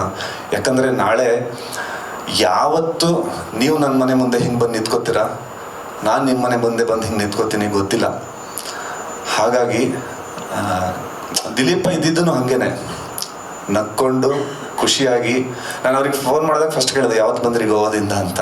ಅಂದರೆ ಹಂಗೆ ಹೋಗ್ತಿದ್ರು ಅವರಿಬ್ಬರು ಗಂಡ ಹೆಂಡತಿ. ಆಮೇಲೆ ಅಂದರೆ ತುಂಬ ಖುಷಿಯಾಗೋದೇನೆಂದರೆ ಅವ್ರ ಬಗ್ಗೆ 2 ವರ್ಷ ಹಿಂದೆ ಅವ್ರದ್ದೊಂದು ಹೊಸ ಧಾರಾವಾಹಿ ಲಾಂಚ್ ಆಗಬೇಕಾಗಿತ್ತು, ಎಲ್ಲ ನಡೆದಿತ್ತು, ರೆಡಿ ಇದೆ. ಲಾಂಚ್ ಆಗುವಾಗ ಎಷ್ಟು ಒತ್ತಡ ಇರುತ್ತೆ ಅಂತ ಎಲ್ರಿಗೂ ಗೊತ್ತು. ರೆಡಿ ಇದೆ, ಲಾಂಚ್ ಆಗಬೇಕು, ಶೂಟಿಂಗ್ ಆಗ್ತಾ ಇದೆ. ಆ ಟೈಮಲ್ಲಿ ಲಾಂಚ್ಗಿಂತ 3-4 ವಾರ ಮುಂಚೆ ಇಬ್ಬರು ಹೋಗೊಂದು ಫಾರಿನ್ ಟ್ರಿಪ್ ಮಾಡ್ಕೊಂಬಂದರು. ನಾನು ಅವ್ರಿಗೆ ಅದೇ ಹೇಳ್ತಾ ಇದ್ದೆ, ಅಂದರೆ ದಿಮಾಕ್ ಅಂದರೆ ಹಿಂಗಿರಬೇಕು ಅಂತ. ಅಂದರೆ ತಮಾಷೆಗೆ ಹೇಳಿದ್ದು, ಅಂದರೆ ಫಾರಿನ್ ಟ್ರಿಪ್ ಆಗಿದ್ದರಿಂದ ಅವ್ರು ಮುಂಚೆನೇ ಬುಕ್ ಮಾಡಿರ್ತಾರೆ, ಅದು ತಪ್ಸೋಕ್ಕಾಗಿರಲ್ಲ, ಅದು ಬೇರೆ ಪ್ರಶ್ನೆ. ಬಟ್ ಅಂದರೆ ಜೀವನನ ಹಂಗೆ ಬದುಕಿದ್ದು ದಿಲೀಪು. ಆಮೇಲೆ ತುಂಬ ಜನ ಈ ಥರ ಒಂದು ಅಕಾಲಿಕವಾಗಿ ನಮ್ಮನ್ನು ಬಿಟ್ಟು ಹೋದಾಗ ನಮಗೆ ತುಂಬ ಬೇಜಾರಾಗೋಕ್ಕೆ ಕಾರಣಗಳಿರುತ್ತೆ. ಅಂದರೆ ಅವರು ಫೈನಾನ್ಷಿಯಲಿ, ಅಂದರೆ ಫ್ಯಾಮಿಲಿಗೊಂದು ಸ್ಟೆಬಿಲಿಟಿ ಇರೋದಿಲ್ಲ, ಅಂದರೆ ಆ ವಿಷಯನೆಲ್ಲ ಅವರು ನೆಗ್ಲೆಕ್ಟ್ ಮಾಡಿಬಿಟ್ಟಿರ್ತಾರೆ. ಅವ್ರ ನಂತರ ಉಳಿದವ್ರಿಗೆ ತುಂಬ ಕಷ್ಟ ಆಗೋದು, ಅಂದರೆ ಈ ಥರ ಇರುತ್ತೆ. ಅಥವಾ ಇದ್ದಷ್ಟು ದಿನವೂ ಕೂಡ ಅವ್ರು ಖುಷಿ ಪಟ್ಟಿರೋದಿಲ್ಲ ಅಥವಾ ಖುಷಿ ಕೊಟ್ಟಿರೋದಿಲ್ಲ. ನನಗೆ ನಿಜವಾಗ್ಲೂ ಹೇಳ್ತೀನಿ, ಈ ಹೊತ್ತಲ್ಲೂ ಕೂಡ ಅವೆರಡು ವಿಷಯಕ್ಕೆ ನನಗೆ ದಿಲೀಪ್ ಬಗ್ಗೆ ಅಂದರೆ ಒಂದು ಮಟ್ಟದ ತೃಪ್ತಿ ಅಥವಾ ಸಮಾಧಾನ ಇರುತ್ತೆ. ಯಾಕಂದರೆ ಈ 2 ವಿಷಯದಲ್ಲಿ ಅಂದರೆ ನನಗೆ ಎಷ್ಟೋ ಸಲ ಅನಿಸುತ್ತೆ, ಬಹುಶಃ ಒಂದು 7 ಜನ್ಮಕ್ಕಾಗೋಷ್ಟು ಪ್ರೀತಿನ ಕೊಟ್ಬಿಟ್ಟಿದ್ದಾರೇನೋ ವಿದ್ಯೆಗೆ ಅಂತ ಅನಿಸುತ್ತೆ. ಸೊ ಹಾಗಾಗಿ ಇರುವಷ್ಟು ದಿನ ಅವರು ಮಕ್ಕಳನ್ನ, ಅವರ ದೊಡ್ಡ ಮಗಳು ನನ್ನ ಮಗನ ಏಜನ್ನೇ, ನಾನು ನೋಡಿದ್ದೀನಿ ಅವ್ರ ಮನೇಲಿ ಹೆಂಗಿರ್ತಾ ಇದ್ರು, ಏನು ಎತ್ತ ಅಂತ. ಸೊ ಅದೊಂದು ವಿಷಯ ಖುಷಿ ಇದೆ. ಆಮೇಲೆ ಅದೇ ಅಂದರೆ ಫೈನಾನ್ಷಿಯಲಿ ಅಷ್ಟು ಅದು ಕೂಡ ಅಂದರೆ ಅವ್ರಿಗೆ ನಾಳೆ ಏನು ಮಾಡಬೇಕು ಅನ್ನೋ ಚಿಂತೆನಾಗಲಿ ಅವ್ರು ಬಿಟ್ಟು ಹೋಗಿಲ್ಲ ಅಂತ ನಾನು ಅನ್ಕೋತೀನಿ. ಹೀಗಾಗಿ ಅಂದರೆ ಖಂಡಿತವಾಗ್ಲೂ ನಮ್ಮೆಲ್ಲರ ಒಳಗಡೆನೂ ದಿಲೀಪ್ ಇದ್ದೇ ಇರ್ತಾರೆ. ಈಗ ಲಾಸ್ಟ್ ಒಂದು ತಿಂಗಳಿಂದ ಈಚೆಗೆ ಅಂದರೆ ಸೋಷಿಯಲ್ ಮೀಡಿಯಾಗೂ ಬರೋಕ್ಕೆ ಬೇಜಾರಾಗುತ್ತೆ. ಓಪನ್ ಮಾಡಿದ್ರೆ ಯಾರಿಗೋ ಏನು ಸಂತಾಪ ಬರೆಯೋ ಥರ ಆಗುತ್ತೆ, ಓಂ ಶಾಂತಿ ಅಂತ ಬರೆಯೋ ಥರ ಆಗ್ಬಿಟ್ಟಿದೆ. ದಿಲೀಪ್ದಾಗಿ ಒಂದೇ ವಾರಕ್ಕೆ ಅವನು ಇನ್ನೊಬ್ಬ ನಮ್ಮ ಹುಡುಗ ನಂದೀಶ್ ಅಂತ, ಅಲ್ಲೂ ಕೋಇನ್ಸಿಡೆನ್ಸ್ ಅಂದರೆ ನನಗೆ ಆ ನಂದೀಶನ್ ಪರಿಚಯ ಮಾಡಿಸಿದ್ದನು ದಿಲೀಪನೇ. ದಿಲೀಪ್ ಅವ್ರದ್ದು ರಾಧಾ ಕಲ್ಯಾಣ ಅನ್ನೋ ಪ್ರಾಜೆಕ್ಟ್ ಮಾಡಬೇಕಿದ್ರೆ ರೈಟರಾಗಿ ಬಂದಿದ್ದು ಹುಡುಗ ಅದು. ಇನ್ನು ತೀರಾ 2 ದಿನ ಮುಂಚೆ ಅಂದರೆ ನನಗೆ ನನ್ನ ಪರ್ಸ್ನಲ್ ಲೈಫಲ್ಲಿ ತುಂಬ ಒಂದು ಆಧ್ಯಾತ್ಮಿಕವಾಗಿ ಒಂದು ಮಾರ್ಗದರ್ಶನ ಮಾಡಿದವರೊಬ್ಬರು ದೊಡ್ಡ ವ್ಯಕ್ತಿಯವರು, ಅವರು ಹೋಗ್ಬಿಟ್ರು. ಅಂದರೆ ಏನಕ್ಕೆ ಹೇಳ್ತಿದ್ದೀನಿ ಅಂದರೆ ತುಂಬ ಅನಿಶ್ಚಿತತೆಯ ದಿನಗಳಲ್ಲಿ ನಾವು ಬದುಕ್ತಿದ್ದೀವಿ. ದಯವಿಟ್ಟು ತಪ್ಪು ತಿಳಿಬೇಡಿ, ನಾನು ಅಂದರೆ ತುಂಬ ನಕಾರಾತ್ಮಕವಾಗಿ ಅಥವಾ ಭಯ ಹುಟ್ಟಿಸೋ ಥರ ನಾನು ಹೇಳ್ತಿದ್ದೀನಿ ಅಂತ. ಇದನ್ನು ಈ ರಿಯಾಲಿಟಿನ ಒಪ್ಕೊಳ್ಳೋಣ, ಖುಷಿಯಾಗಿರೋಣ. ದಿಲೀಪ ಮಾಡಿದ್ದು ಅದನ್ನೇ, ಎಲ್ರಿಗೂ ಖುಷಿನ ಹಂಚಿದ್ದು, ಎಲ್ಲರೂ ಖುಷಿಯಾಗಿರೋ ಥರ ನೋಡ್ಕೊಂಡಿದ್ದು. ಸಾರಿ ದಿಲೀಪ್, ಇನ್ನೂ ತುಂಬ ಹಾಡುಗಳನ್ನು ನಾವು ಹಾಡಬೇಕಾಗಿತ್ತು, ಇನ್ನು ತುಂಬ ರಾತ್ರಿಗಳನ್ನು ಕಳಿಬೇಕಾಗಿತ್ತು. ಹಾಗೆಯೇ ನೀವು ಅದು 4 ಬೆಡ್ರೂಮ್ದು ಮನೆ ಕಟ್ಸಿದ್ದೀನಿ ಗೋವಾದಲ್ಲಿ, ವಿತ್ ಫ್ಯಾಮಿಲಿ ಬನ್ನಿ ಒಟ್ಟಿಗೆ ಹೋಗೋಣ ಅಂತ ಹೇಳಿದ್ರಿ. ಅಂಥ ಕೆಲವು ಕನಸುಗಳೆಲ್ಲ ಗೊತ್ತಿಲ್ಲ ಇನ್ನು ಅದು ಹೆಂಗೆ ಪೂರ್ತಿ ಮಾಡೋದು ಅಂತ. ಒನ್ಸ್ ಅಗೈನ್ ವಿದ್ಯಮ್ಮ, ಈ ಕಿರುತೆರೆ ಒಂದು ಪುಟ್ಟ ಸಂಸಾರದಲ್ಲಿ ಒಬ್ಬ ಪುಟ್ಟ ಸದಸ್ಯನಾಗಿ ನಾನು ಇವತ್ತು ಈ ಜಾಗದಿಂದ ಹೇಳ್ತಿದ್ದೀನಿ, ನೀವು ಗಟ್ಟಿನೇ ಇದ್ದೀರಾ, ಧೈರ್ಯವಾಗಿ ಇರ್ತೀರಾ. ದಿಲೀಪ್ ಕನಸುಗಳನ್ನು ನನಸು ಮಾಡೋದಕ್ಕೆ ನಾವೆಲ್ಲರೂ ಜೊತೇಲಿ ಇರ್ತೀವಿ, ಪ್ರೊಫೆಷನಲ್ ಆಗಿ ಕೂಡ ಪರ್ಸ್ನಲ್ ಆಗಿ ಕೂಡ ಎಲ್ಲ ಥರದಲ್ಲೂ. ಅದೇ ಅಂದರೆ ಆ ವಾಯ್ಸ್ ನೋಟಲ್ಲಿ ದಿಲೀಪ್ ಕಳಿಸಿರೋದು ಹಾಗೆ, ಏನು ಸರ್ ನಿಮ್ಮ ಮನೆಯಿಂದ ಜೋರಾಗಿ ವಿಷಲ್ ಹೊಡೆದ್ರೆ ಕೇಳುತ್ತೆ ನಮ್ಮ ಮನೆಗೆ, ಬಂದ್ಬಿಡಿ ಎನಿ ಟೈಮ್ ಬೇಕಾದರೂ ಬನ್ನಿ, ಅಥವಾ ನಾನೇ ಬರಬೇಕು ಅಂದರೆ ಹೇಳಿ ಬರ್ತೀನಿ, ಎಲ್ಲಿ ಬೇಕಾದರೂ ಸಿಗೋಣ, ನಾವು ಹಂಗೆ ಇರೋಣ ಅನ್ನೋ ಥರದಲ್ಲಿ. ಸೊ ಹಾಗೆ ಒಂದು ಕೂಗಳತೆ ದೂರದಲ್ಲೇ ಇರ್ತೀವಿ ನಾವೆಲ್ಲರೂ, ಎಲ್ಲರೂ ಜೊತೆಯಾಗಿರೋಣ. ಮತ್ತು ನಾನು ಅದನ್ನೇ ಹೇಳ್ತೀನಿ, ಇನ್ನೊಮ್ಮೆ ಈ ಥರ ಸೇರೋ ಥರ ಬೇಡ, ಇದು ಬಿಟ್ಟು ಬೇರೆ ಥರದಲ್ಲಿ ಎಲ್ಲರೂ ಅವಾಗವಾಗ ಸೇರೋ ಥರ ಒಂದು ವೇದಿಕೆಯನ್ನು ಮಾಡಿ. ಶಿವಕುಮಾರ್ ಅವರು ಬಹಳ ಒಂದು ಒಳ್ಳೆ ಇನಿಷಿಯೇಟಿವ್ನ ಹೇಳಿದ್ರು, ಖಂಡಿತವಾಗ್ಲೂ ಅದನ್ನು ಮಾಡಿ. ಒಂದು ಚಾನಲ್ಗಳಾಗಿ ಅದಕ್ಕೇನಾದರೂ ಕೈ ಜೋಡಿಸ್ಬೇಕು ಅಥವಾ ಅದ್ರಲ್ಲಿ ಮಾಡೋ ಜವಾಬ್ದಾರಿ ನಮ್ಮ ಕಡೆಯಿಂದ ಏನಾದ್ರು ಇದೆ ಅಂದರೆ ದಯವಿಟ್ಟು ತಿಳಿಸಿ. ಇದೊಂದು ಪುಟ್ಟ ಇಂಡಸ್ಟ್ರಿ, ಯಾರ್ಯಾರೋ ತುಂಬ ಜನ ಸ್ಯಾಕ್ರಿಫೈಸ್ ಮಾಡಿ ಕಟ್ಟಿ ಬೆಳೆಸಿದ್ದಾರೆ. ಇವತ್ತಿನ ಕಾಲಘಟ್ಟದಲ್ಲಿ ನಮ್ಮ ಕೈಲಾದಷ್ಟು ಮಟ್ಟಿಗೆ ಅದನ್ನು ಚೆನ್ನಾಗಿ ನಾವು ಎಲ್ಲ ನೋಡ್ಕೊಂಡು ಹೋಗೋಣ. ಥ್ಯಾಂಕ್ ಯು ವಿದ್ಯಮ್ಮ, ಅಂದರೆ ತುಂಬ ಒಳ್ಳೆ ನೆನಪುಗಳನ್ನು ಕೊಟ್ಟಿದ್ದೀರ ನೀವು. ವಿನಯ ಪ್ರಸಾದ್ ಮೇಡಮ್ ಹೇಳ್ದಂಗೆ ನಾನು ಎಮೋಷನಲ್ ಆಗಬಾರ್ದು, ಅಂದರೆ ಒಳ್ಳೆ ವಿಷಯನೇ ಹಂಚ್ಕೋಬೇಕು, ಖುಷಿಯಾಗಿ ಮಾತಾಡಬೇಕು ಅಂತ ನಾನು ಬಂದೆ. ನಡುವೆ ಸ್ವಲ್ಪ ಎಮೋಷನಲ್ ಆಗಿದ್ರೆ ದಯವಿಟ್ಟು ಕ್ಷಮಿಸಿ. ದಿಲೀಪ್ ನೆನಪನ್ನು ಹಾಗೆ ಇಟ್ಕೊಂಡು, ಅವರ ಲವಲವಿಕೆಯನ್ನು ನಮ್ಮ ಜೊತೆ ಇಟ್ಕೊಂಡು, ಅವರ ಎನರ್ಜಿನ ಜೊತೆಲಿ ಇಟ್ಕೊಂಡು ಹಾಗೆಯೇ ಮುಂದಕ್ಕೆ ಹೋಗೋಣ. ಇನ್ನೊಬ್ಬರು ಅಂದರೆ ದಿಲೀಪ್ ಕನಸು ಏನಿತ್ತು ಹಾಗೆ ಅಂದರೆ ನಾವು ಬೆಳೆಯೋದ್ರ ಜೊತೆಯಲ್ಲಿರೋರನ್ನು ಬೆಳೆಸಬೇಕು, ಅವ್ರಿಗೂ ಕೂಡ ನಮ್ಮ ಮಿತಿಯನ್ನು ಮೀರಿ ಎಷ್ಟಾಗುತ್ತೆ ಅಷ್ಟು ಜೊತೆಯಲ್ಲಿ ನಿಲ್ಲಬೇಕು ಅಂತ ಆ ಒಂದು ಧ್ಯೇಯನ ಇಟ್ಕೊಂಡು ಹೋಗೋಣ. ಎಲ್ರಿಗೂ ಒಳ್ಳೆಯದಾಗಲಿ. Thank you. ಎಲ್ರಿಗೂ ನಮಸ್ಕಾರ. ಈ ಥರದ್ದು ಒಂದು ಕಾರ್ಯಕ್ರಮ ಭಾಳ ಒಂದು ಸಂಕಟ ಕೊಡುತ್ತೆ. ಯಾಕೆಂದರೆ ನನಗೆ ದಿಲೀಪಣ್ಣ 2013 ಲೂಸಿಯಾ ರಿಲೀಸ್ ಆಯಿತು. ಲೂಸಿಯಾ ಆಡಿಯೋ ರಿಲೀಸಿಗೆ ಬಂದಿದ್ದರು. ಆಡಿಯೋ ರಿಲೀಸಿಗೆ ಬಂದು ಒಂದೇ ಸಾಲಲ್ಲಿ ಕೂತಿದ್ವಿ. ಆವಾಗಿಂದ ಪರಿಚಯ ದಿಲೀಪಣ್ಣ. ನೋಡಪ್ಪ, ಹಾಡುಗಳಲ್ಲಿ ತುಂಬ ಅವಕಾಶಗಳು ಬರುತ್ತೆ, ಚೆನ್ನಾಗಿ ಹಾಡ್ಕೊಂಡು ಹೋಗು, ಮತ್ತು ನಿನ್ನ ಹೀರೋ ಮಾಡ್ತೀವಿ, ಅದು ಮಾಡ್ತೀವಿ, ಇದು ಮಾಡ್ತೀವಿ ಅಂತ ನಿನಗೆ ಬೇರೆ ಬೇರೆ ಕಾಲ್ಸ್ಗಳು ಬರುತ್ತೆ, ನೀನು ಹೀರೋ ಆಗ್ಬಿಡಕ್ಕೆ ಹೋಗ್ಬಿಡ್ಬೇಡ, ಅವೆಲ್ಲ ಆಗ್ತವೆ. ಅಂದರೆ 2013 ಆ ಲೂಸಿಯಾದು ಅಂಥ ಪಾಪ್ಯುಲಾರಿಟಿ ಸಿಕ್ತು ನನಗೆ. ಅದನ್ನೆಲ್ಲ ತಲೆಯಲ್ಲಿಟ್ಕೊಂಡು ಒಂದೇ ಸಾಲಲ್ಲಿ ಕೂತಿದ್ವಲ್ಲ, ನಿನಗೆ ಫ್ಯೂಚರ್ ಹಿಂಗೆಲ್ಲ ಅವಕಾಶಗಳು ಬರುತ್ತೆ, ಆದರೆ ನಿನ್ನ ಗಮನ ಸಂಗೀತದ ಮೇಲೆ ಇರಲಿ ಅಂತೇಳಿ ನನಗೆ ಒಂದಷ್ಟು ಮಾತಾಡಿದರು. ಅದಾದ ಒಂದು 3 ತಿಂಗಳಿಗೆ ನಾನು ಅವ್ರಿಗೆ ಕಾಲ್ ಮಾಡಿದೆ, ಅಣ್ಣ ನೀವು ಹೇಳ್ದಂಗೆ ಹೀರೋ ಮಾಡ್ತಾಯಿದ್ದೀನಿ ಅಂತ ಕಾಲ್ಗಳು ಬರ್ತಿದೆ, ಏನು ಆ್ಯಕ್ಟಿಂಗ್ ಮಾಡಿಬಿಡ್ಲಾ ಅಂತ. ದಯವಿಟ್ಟು ಅಂತ ತಪ್ಪು ಕೆಲಸ ಮಾಡಬೇಡ, ಆ್ಯಕ್ಟಿಂಗ್ ಎಲ್ಲ ಫ್ಯೂಚರಲ್ಲಿ ಮಾಡುವಂತೆ, ಈಗ ನೀನು ಬರೀ ಸಂಗೀತದ ಕಡೆ ಗಮನ ಕೊಡು. ನಿನಗೆ ಗೊತ್ತಿಲ್ಲ ನಿನ್ನ ಧ್ವನಿಗಿರುವಂಥ ಸ್ಟ್ರೆಂತು, ನಿನ್ನ ಸಂಗೀತಕ್ಕಿರುವಂಥದ್ದು ಇದು. ಈ ಥರದ ಮಾತುಗಳನ್ನು ಆ ಕಾಲದಲ್ಲಿ ನಾನು ಯಾರೋ ಹೊಸಬ ಒಂದು ಆರ್ಕೆಸ್ಟ್ರಾಗಳಲ್ಲಿ ಆಡಿಕೊಂಡು ಮೈಸೂರಿನಿಂದ ಬಂದು ಒಂದು ಆಡಿಯೋ ರಿಲೀಸ್ಗೆ ಆಗಲೇ ನಮಗೆ ಬೆಂಗಳೂರಿಗೆ 2013 ಒಂದು 2ನೇ ಸಲನೋ 3ನೇ ಸಲನೋ ಬಂದಿದ್ದಷ್ಟೇ ಬೆಂಗಳೂರಿಗೆ. ಅದೇ ನನಗೆ ಹೊಸ್ತು ಬೆಂಗಳೂರು. ಲೂಸಿಯಾ ಮುಖಾಂತರನೇ ನಾನು ಬೆಂಗಳೂರು ನೋಡಿದ್ದು. ಆ ಟೈಮಲ್ಲಿ ಅವ್ರು ದೊಡ್ಡ ಹೆಸರು ಇರುವಂಥವ್ರು ನನ್ನ ಯಾರೋ ಒಬ್ಬ ಹುಡುಗನ ಜೊತೆ ಕೂತ್ಕೊಂಡು ಇಷ್ಟೆಲ್ಲ ಬುದ್ಧಿಮಾತುಗಳನ್ನು ಹೇಳ್ಕೊಂಡು, ಅಂದರೆ ಅವರು ಒಳ್ಳೆ ನಡವಳಿಕೆ, ಒಳ್ಳೆ ಗುಣ ನನ್ನ ಅನುಭವದ ಹೇಳ್ತಾ ಇದ್ದೀನಿ ನಾನು. ಅದನ್ನು ಮೊನ್ನೆ ಕೃಷ್ಣ ರುಕು ಸೀರಿಯಲಲ್ಲಿ ನನಗೆ ಒಂದು ಸಣ್ಣ ಪಾತ್ರ ಕೊಟ್ಟರು, ನೀನು ಮಾಡಬೇಕು ನಮ್ಮ ಸೀರಿಯಲಲ್ಲಿ ಅಂತ. ನಾನು ಓದ್ ಸೀರಿಯಲಲ್ಲಿ ಸತ್ತೋಗಿರೋ ಪಾತ್ರ ಮಾಡಿಬಿಟ್ಟಿದ್ದೀನಿ. ಮತ್ತೆ ಅದೇ ಸತ್ತೋಗಿರೋ ಪಾತ್ರನ ಬಂದು ಮಾಡಿದ್ರೆ ಒಂಥರ ನನಗೂ ಹಿಂಸೆ.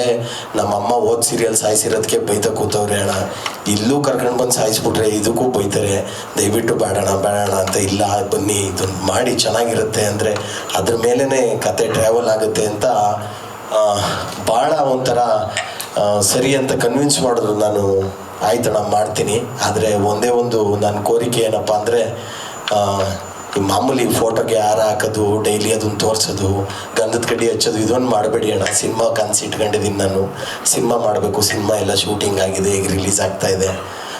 ಇವೆಲ್ಲ ತಮಾಷೆಯಾಗಿ ಹೇಳ್ಕೊಂಡು ಅವರು ನಗ್ನಗ್ತಾ, ಅಯ್ಯೋ ಬನ್ನಿ ಅವೆಲ್ಲ ಏನಿಲ್ಲ, ಅದೆಲ್ಲ ಮಾಡಲ್ಲ, ಆಯಿತು ನೀವು ಹೇಳ್ದಂಗೆ ಅದೆಲ್ಲ ಮಾಡೋಣ, ಜೊತೆಲಿ ಮಾಡೋಣ ಬನ್ನಿ, ಒಳ್ಳೇದಾಗುತ್ತೆ. ಸಾರ್ ಅನ್ನೋಕ್ಕೆ ಶುರು ಮಾಡ್ಬಿಟ್ರು. ಅಣ್ಣ ನೀವು ನನ್ನ ಸಾರ್ ಅನ್ಬೇಡಿ, ಹೋಗು ಬಾ ಅಂತ ಕರೀರಿ ನೀವು, ನಾನು ತುಂಬ ಸಣ್ಣವನು.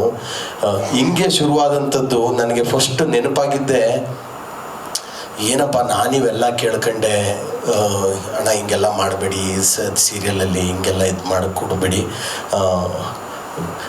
ನಾವು ಆ ಜಾಗದಲ್ಲಿ ನೋಡುವಂಗೆ ಆಗೋಯ್ತಲ್ಲ. ನಾನು ಅವ್ರ ಜೊತೆಲಿ ಕಳೆದಂಥ ಕಡೆ ದಿನಗಳು ತುಂಬ ಇನ್ನೊಬ್ಬ ದಿಲೀಪಣ್ಣನ ನಾನು ನೋಡಿದೆ. ಅವರಲ್ಲಿ ಎಷ್ಟು ಒಳ್ಳೆ ಮನುಷ್ಯನ, ಒಬ್ಬ ಮನುಷ್ಯನ ಮನುಷ್ಯ ಹೆಂಗೆ ಅಂದರೆ ದೇವರಂತ ಮನುಷ್ಯ ಕಣಪ್ಪ ಅಂತಾರಲ್ಲ, ಆಡು ಭಾಷೆಲಿ ದೇವರಂತ ಮನುಷ್ಯ ಕಣಪ್ಪ ಅಂತಾರಲ್ಲ, ಹಂಗೆ ಯಾರಿಗಾದ್ರೂ ದೇವರಂತ ಮನುಷ್ಯ ಅಂತಂದರೆ ದೇವರು ಬೇಗ ಕರ್ಕೊಂಡ್ಬಿಡ್ತಾನೇನೋ. ಯಾರಿಗೂ ಹೇಳೋಕ್ಕೆ ಹೋಗ್ಬಾರ್ದು, ದೇವರಂತ ಮನುಷ್ಯ ದೇವ್ರ ಹತ್ರನೇ ಇರಬೇಕು, ಬಾ ನೀ ಕೆಳಗಡೆ ಇರ್ಬೇಡ ಅಂತ ಕರ್ಕೊಂಡ್ಬಿಡ್ತಾನೇನೋ. ಭಯ ಆಯ್ತದೆ.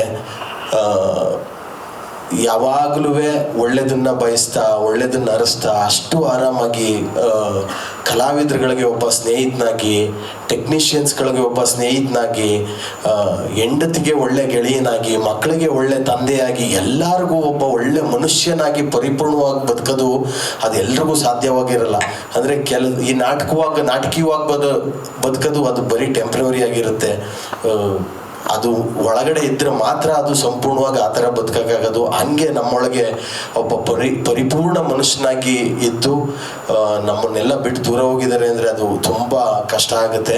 ಅವ್ರು ಯಾವಾಗಲೂ ನಮ್ಮ ಜೊತೆ ಇರ್ತಾರೆ ಅಂತ ಹೇಳ್ತಾರೆ. ನನಗೆ ಒಂದ್ಸಲ ಕಾಣದ ಕಡಲಿಗೆ ಹಾಡು ಭಾಳ ನಿನ್ನ ವಯಸ್ಸಲ್ಲಿ ತುಂಬ ಚೆನ್ನಾಗಿ ಹಾಡ್ದೆ, ತುಂಬ ಇಷ್ಟ ಅಂತ ಹೇಳಿದರು. ನಾನು ಆ ಅಣ್ಣನಿಗೆ ಆ 2 ಲೈನ್ ಹಾಡನ್ನ ಹಾಡ್ತಾ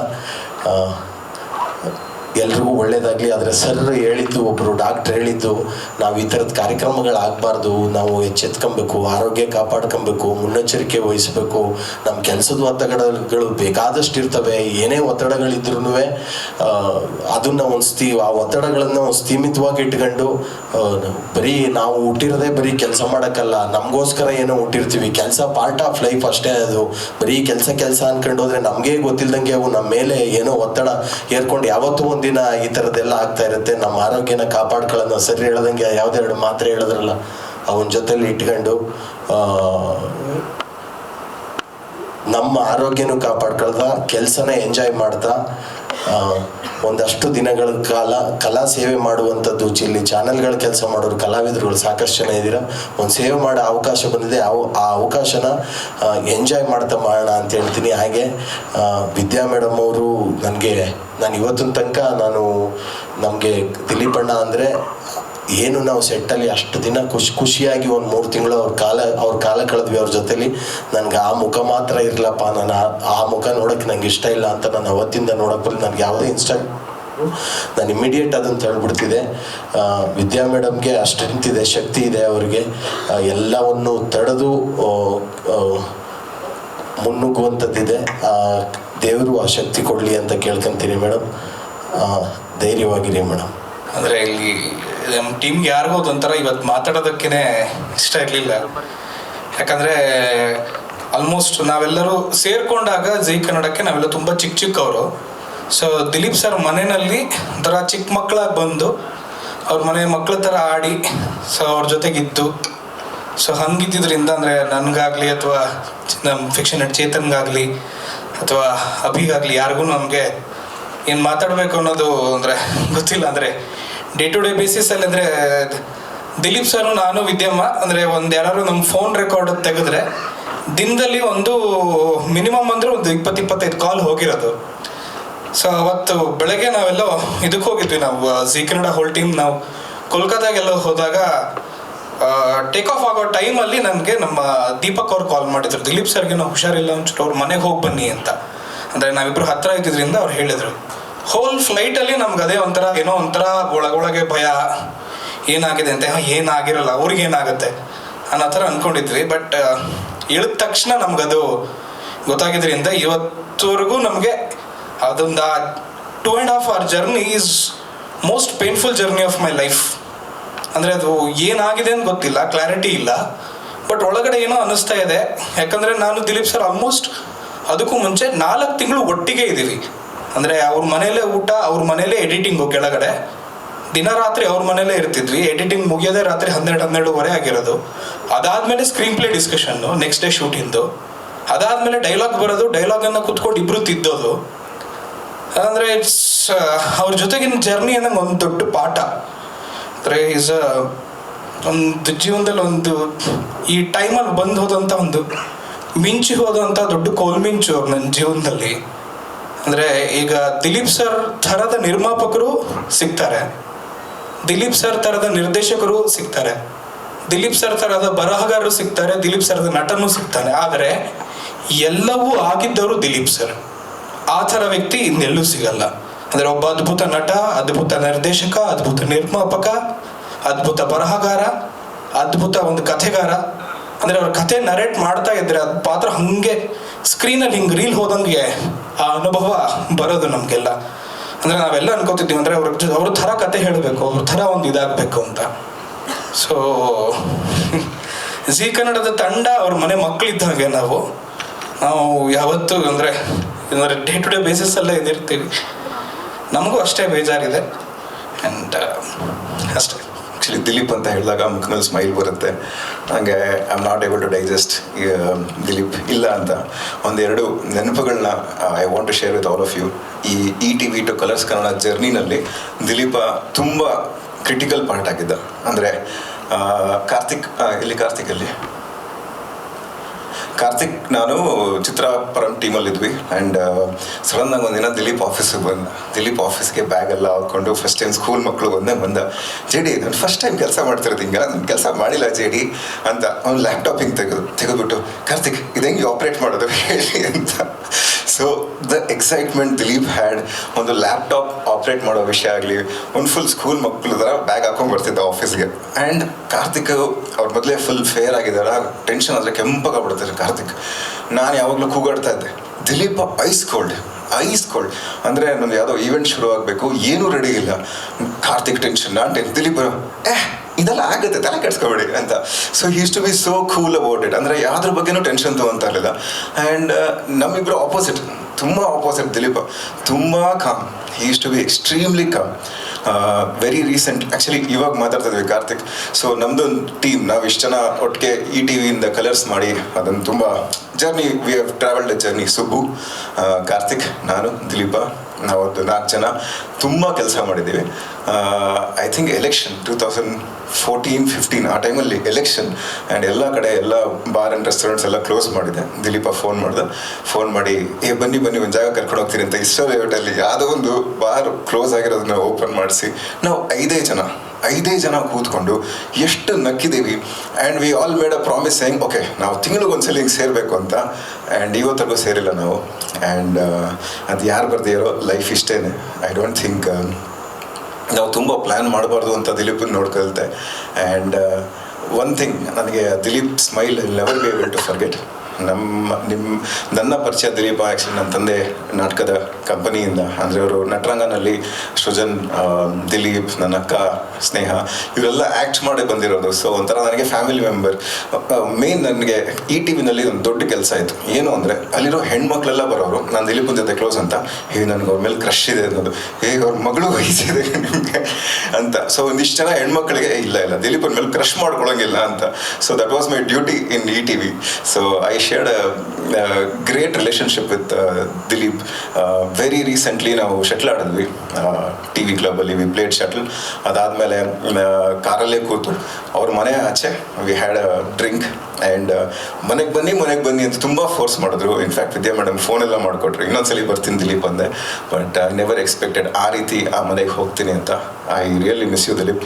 ಆ್ಯಂಡ್ ಕೆಲವು ಸಂಬಂಧಗಳು ನೀವು ಡೈಲಿ ಮಾತಾಡಬೇಕಾಗಿಲ್ಲ, you don't have to talk daily meet ಮಾಡಬೇಕಾಗಿಲ್ಲ, ಬಟ್ ಅದು ಸದಾಕಾಲ ಇರುತ್ತೆ. And Dileep was that for me. And ತುಂಬ ಮಿಸ್ ಮಾಡ್ಕೊತೀನಿ.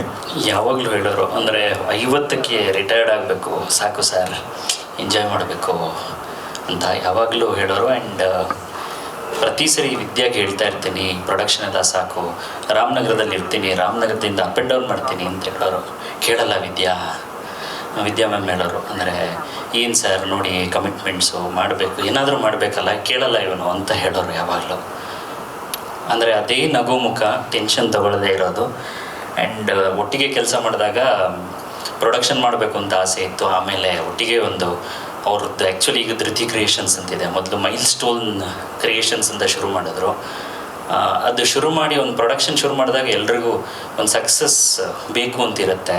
ಅದಾಗಲಿಲ್ಲ ಅವರಿಗೆ. ಅಂದರೆ ಅದು 130 ಎಪಿಸೋಡಿಗೆ ಮುಗಿದೋಯ್ತು, ಜಸ್ಟ್ ಮಾತಲ್ಲಿ ಅನ್ನೋ ಸೀರಿಯಲ್ಲು. ಅದಾದಮೇಲೆ ಮಜಾ ಭಾರತ ಮಾಡಿದ್ರು. ಅದರಲ್ಲಿ ಅಂದರೆ ಅಂಥ ಟ್ಯಾಲೆಂಟ್ಗಳು ಬಂದರು. ಬಟ್ ಅಂಥ ಒಂದು ಪ್ರೊಡಕ್ಷನ್ ಹೌಸಿಗೆ ಒಂದು ಆಸೆ ಇರುತ್ತೆ, ಒಂದು ಲಾಂಗ್ ರನ್ ಮಾಡಬೇಕು ಅಂತ. ಅದು ಪಾರುವಿಂದ ಸಾಧ್ಯ ಆಯಿತು. ಪಾರು ನಂತರ ಅವ್ರು ತಿರುಗಿ ನೋಡಲಿಲ್ಲ. ಅಂದರೆ ಅದನ್ನು ಅಷ್ಟು ಯಶಸ್ವಿಯಾಗಿ ನಿರ್ವಹಿಸ್ಕೊಂಡು ಹೋದರು.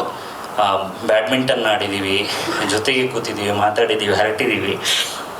ಅಂದರೆ ಇಲ್ಲ ಅನ್ನೋದೇ ಆಗ್ತಿಲ್ಲ. ಅಂದರೆ ತುಂಬ ಸಂದರ್ಭಗಳಲ್ಲಿ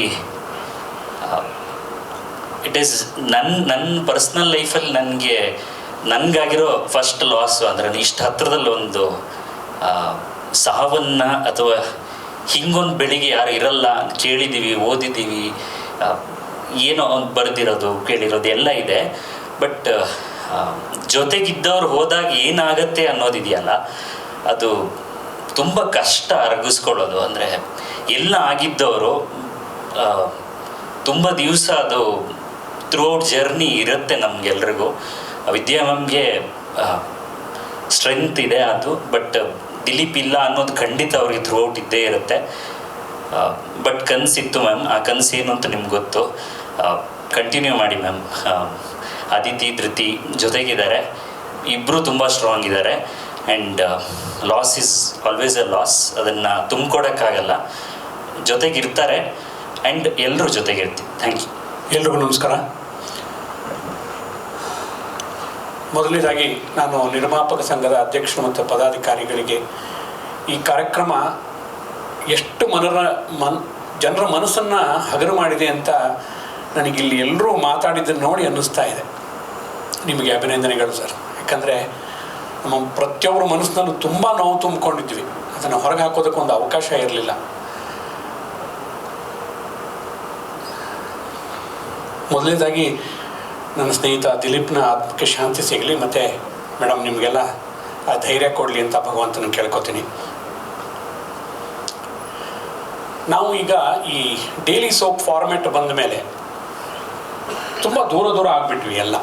ಒಂದು ಡೈಲಿ ಸೋಪ್ ನಡೀತಾ ಇದ್ದ ಹಾಗೆ 2 ವರ್ಷ 3 ವರ್ಷ ನಡೆಯುತ್ತೆ. ನಾವು ಅಲ್ಲಿರೋ ಆರ್ಟಿಸ್ಟ್ ಮತ್ತು ತಂತ್ರಜ್ಞರ ಜೊತೆಗೆ ನಮ್ಗೆ ಒಡನಾಟ ಇರುತ್ತೆ, ಮತ್ತು ಇನ್ನೊಂದಕ್ಕೆ ಹೋಗ್ತೀವಿ. ಹೀಗಾಗಿ ಮೊದಲು ಏನು ನಾವು ಬಂದಾಗ ಏನೋ ಒಂದು ಒಳ್ಳೆಯ ವಾತಾವರಣ, ಅಂದರೆ ಪದೇ ಪದೇ ಸಿಗೋವಂಥ ವಾತಾವರಣ, ಮಾತನಾಡೋದು, ನಮ್ಮ ನೋವುಗಳನ್ನ ಹಂಚ್ಕೊಳ್ಳೋದಕ್ಕೆ ಏನು ಅವಕಾಶ ಇತ್ತು ಅದು ಹೊರಟೋಯ್ತು. ತುಂಬ ದೂರ ಆಗೋಗ್ಬಿಟ್ವಿ. ತುಂಬ ದಿವಸದ ಮೇಲೆ ನಮ್ಮ ನಿರ್ಮಾಪಕ ಸಂಘದ ಒಂದು ಮೀಟಿಂಗಲ್ಲಿ ದಿಲೀಪ್ ಅವ್ರನ್ನ ನೋಡಿದೆ. ತುಂಬ ಖುಷಿ ಆಯಿತು, ಯಾಕಂದರೆ ತುಂಬ ದಿವಸ ಆಗಿತ್ತು, ಸಿಕ್ಕಿರಲಿಲ್ಲ. ತುಂಬ ಮಾತನಾಡ್ಕೊಂಡ್ವಿ. ಇದಕ್ಕೆ ಮುಂಚೆ ನನಗೆ ಅವ್ರು ಯಾವುದೇ ಸೀರಿಯಲ್ ಮಾಡಿದರೂ ಪಾತ್ರಕ್ಕೊಂದು ಕೇಳೋರು, ಹಿಂಗೇನಾದರೂ ಅವೈಲಬಿಲಿಟಿ ಇದೆಯಾ ಹಾಗೆ ಹೇಗೆ ಅಂತ. ಅದು ಯಾವುದಕ್ಕೂ ಕೂಡು ಬರಲಿಲ್ಲ. ಆದರೆ ಬ್ರಹ್ಮಗಂಟು ಮಾಡಬೇಕಾದ್ರೆ ನನಗೆ ಅದನ್ನು ನೀವೇ ಮಾಡಬೇಕು ಆ ಪಾತ್ರನ ಅಂತ ಹೇಳಿ ತುಂಬ ದಿವಸ ನಾವು ಲುಕ್ ಟೆಸ್ಟ್ ಕೊಟ್ಬಿಟ್ಟು ಎಲ್ಲ ಆಯಿತು.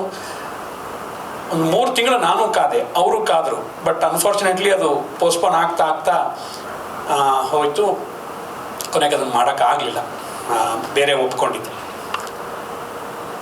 ಒಬ್ಬ ನಟ ಆಗಲಿ, ನಿರ್ಮಾಪಕ ಆಗಲಿ, ನಿರ್ದೇಶಕ ಆಗಲಿ ನಮ್ಮ ಒಂದು ಟೆಲಿವಿಷನ್ ಕ್ಷೇತ್ರಕ್ಕೆ ಬಂದು ಆ ಒಂದು 24-25 ವರ್ಷಕ್ಕೆ ಬರ್ತಾರೋ ಅಥವಾ 20 ವರ್ಷಕ್ಕೆ ಬರ್ತಾರೋ, ಒಬ್ಬ ನಟನಾಗಿ ನಿರ್ದೇಶಕನಾಗಿ ಮುಂದೆ ತನ್ನದೇ ಆದಂಥ ಒಂದು ಕುಟುಂಬ ಅಂತ ಹೇಳ್ತೀವಿ. ಅಂದರೆ ನಮ್ಮ ವೈಯಕ್ತಿಕ ಕುಟುಂಬ ಬಿಟ್ಟು ನಾವೇನೇನು ಎಲ್ಲ ಒಂದು ಟೀಮ್ ಕಟ್ತೀವಿ, ಆ ಟೀಮು ಒಂದು 15-20 ವರ್ಷ ಬೆಳೆದು ಒಂದು 40-45 ವರ್ಷಕ್ಕೆ ಮಕ್ಕಳಿಗೆಲ್ಲ ಓದಿಸಿ ನಾವು ಸೆಟ್ಲ್ ಆಗೋದು ಇಲ್ಲ ಈ ಒಂದು ಪ್ರೊಫೆಷನಲ್ಲಿ. ಆದರೂ ಆಗಬೇಕು ಅಂತ ನಾವೇನು ಆಸೆ ಪಟ್ಟಿರ್ತೀವಿ, ಅದಾಗಿ ಮಕ್ಕಳನ್ನ ಓದಿಸಿ ಅವ್ರಿಗೆ ಇನ್ನೇನು ಮದುವೆ ಮಾಡಬೇಕು, ಆ ಥರದ ಹಂತದಲ್ಲಿ ಈ ಥರದ ಒಂದು ಅಗಲಿಕೆ ಇದೆಯಲ್ಲ, ಇದು ಭಾಳ ನೋವು ಕೊಡುವಂಥದ್ದು.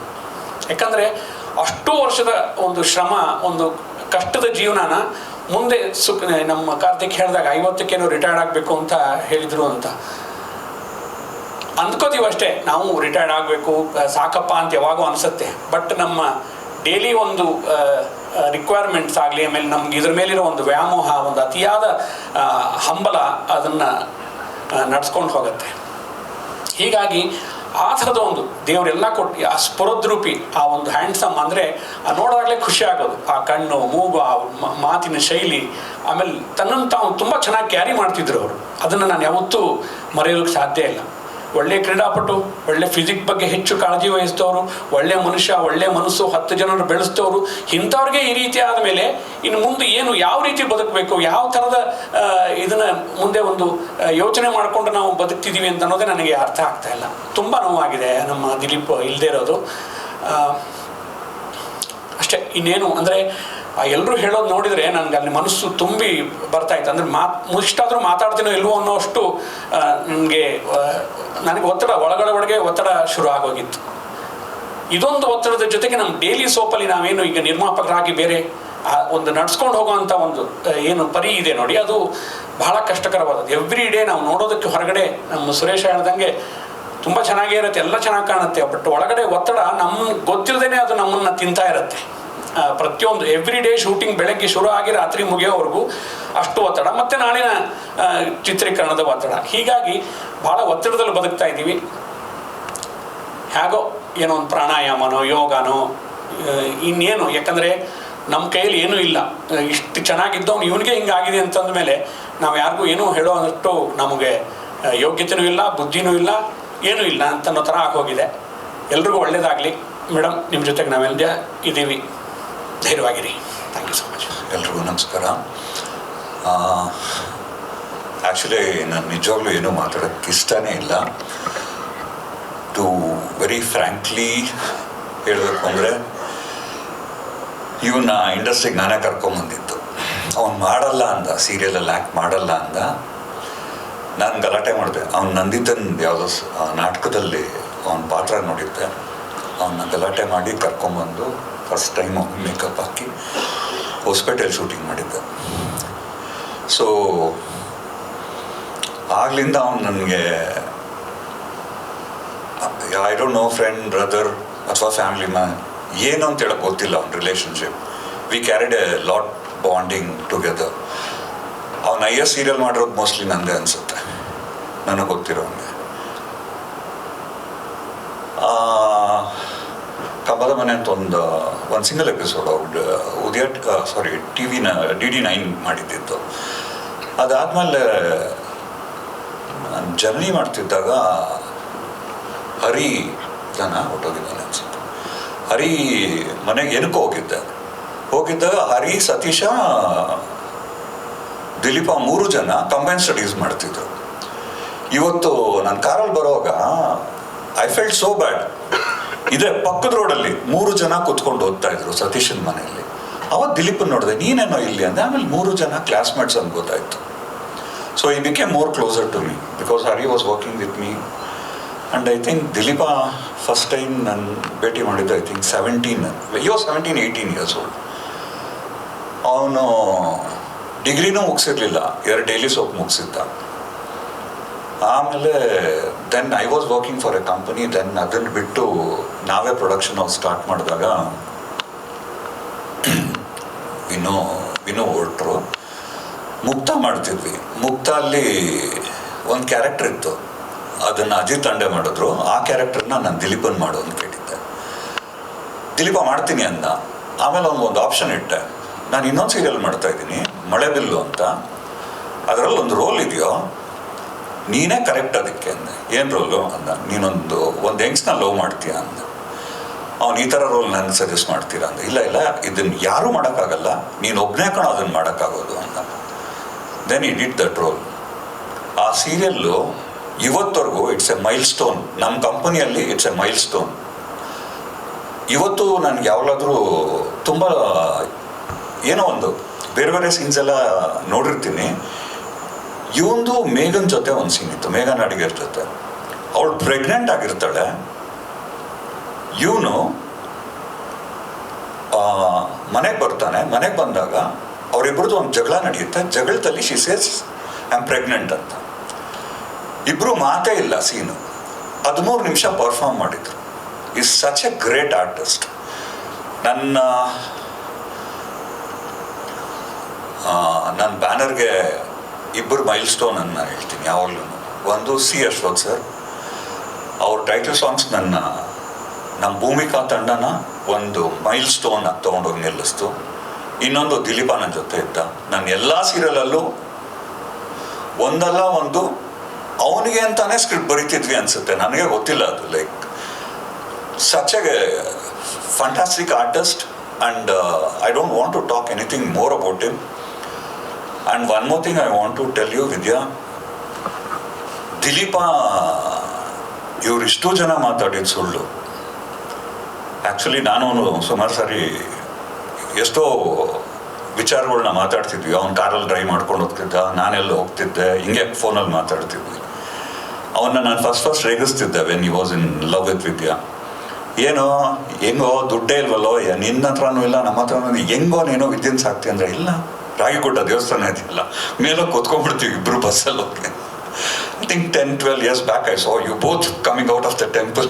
ನಾನು ಅವನು ಫೋನ್ ಮಾಡ್ಬೋಯ್ತಿದ್ದೆ, ಇನ್ನೂ ಬಿಟ್ಟಿಲ್ವೋ ವಿದ್ಯೆನ ಅಲ್ಲೇ ಕರ್ಕೊಂಡು ಹೋಗ್ತೇನೋ ಅಂತ. ಸೊ ಈ ರಿಮೆಂಬರ್ಸ್ ದಟ್ ಓಲ್ಡ್ ಮೆಮರೀಸ್. ಅವನು ಅದನ್ನು ಫುಲ್ಫಿಲ್ ಮಾಡ್ತಿದ್ದ. ಅವನ ಕಾಲೇಜಲ್ಲಿ ಏನು ಮಾಡ್ತಿದ್ನೋ ಅದನ್ನು ಈಗಲೂ ಮಾಡ್ತಿದ್ದ. ಅದು ತುಂಬ ಜನ ಮಾಡಲ್ಲ, ಮದುವೆ ಆದ್ಮೇಲೆ ಬಿಟ್ಬಿಡ್ತಾರೆ.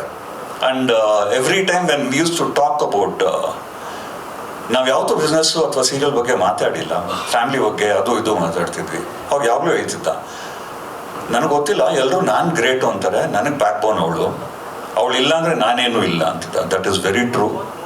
You are the strength for him.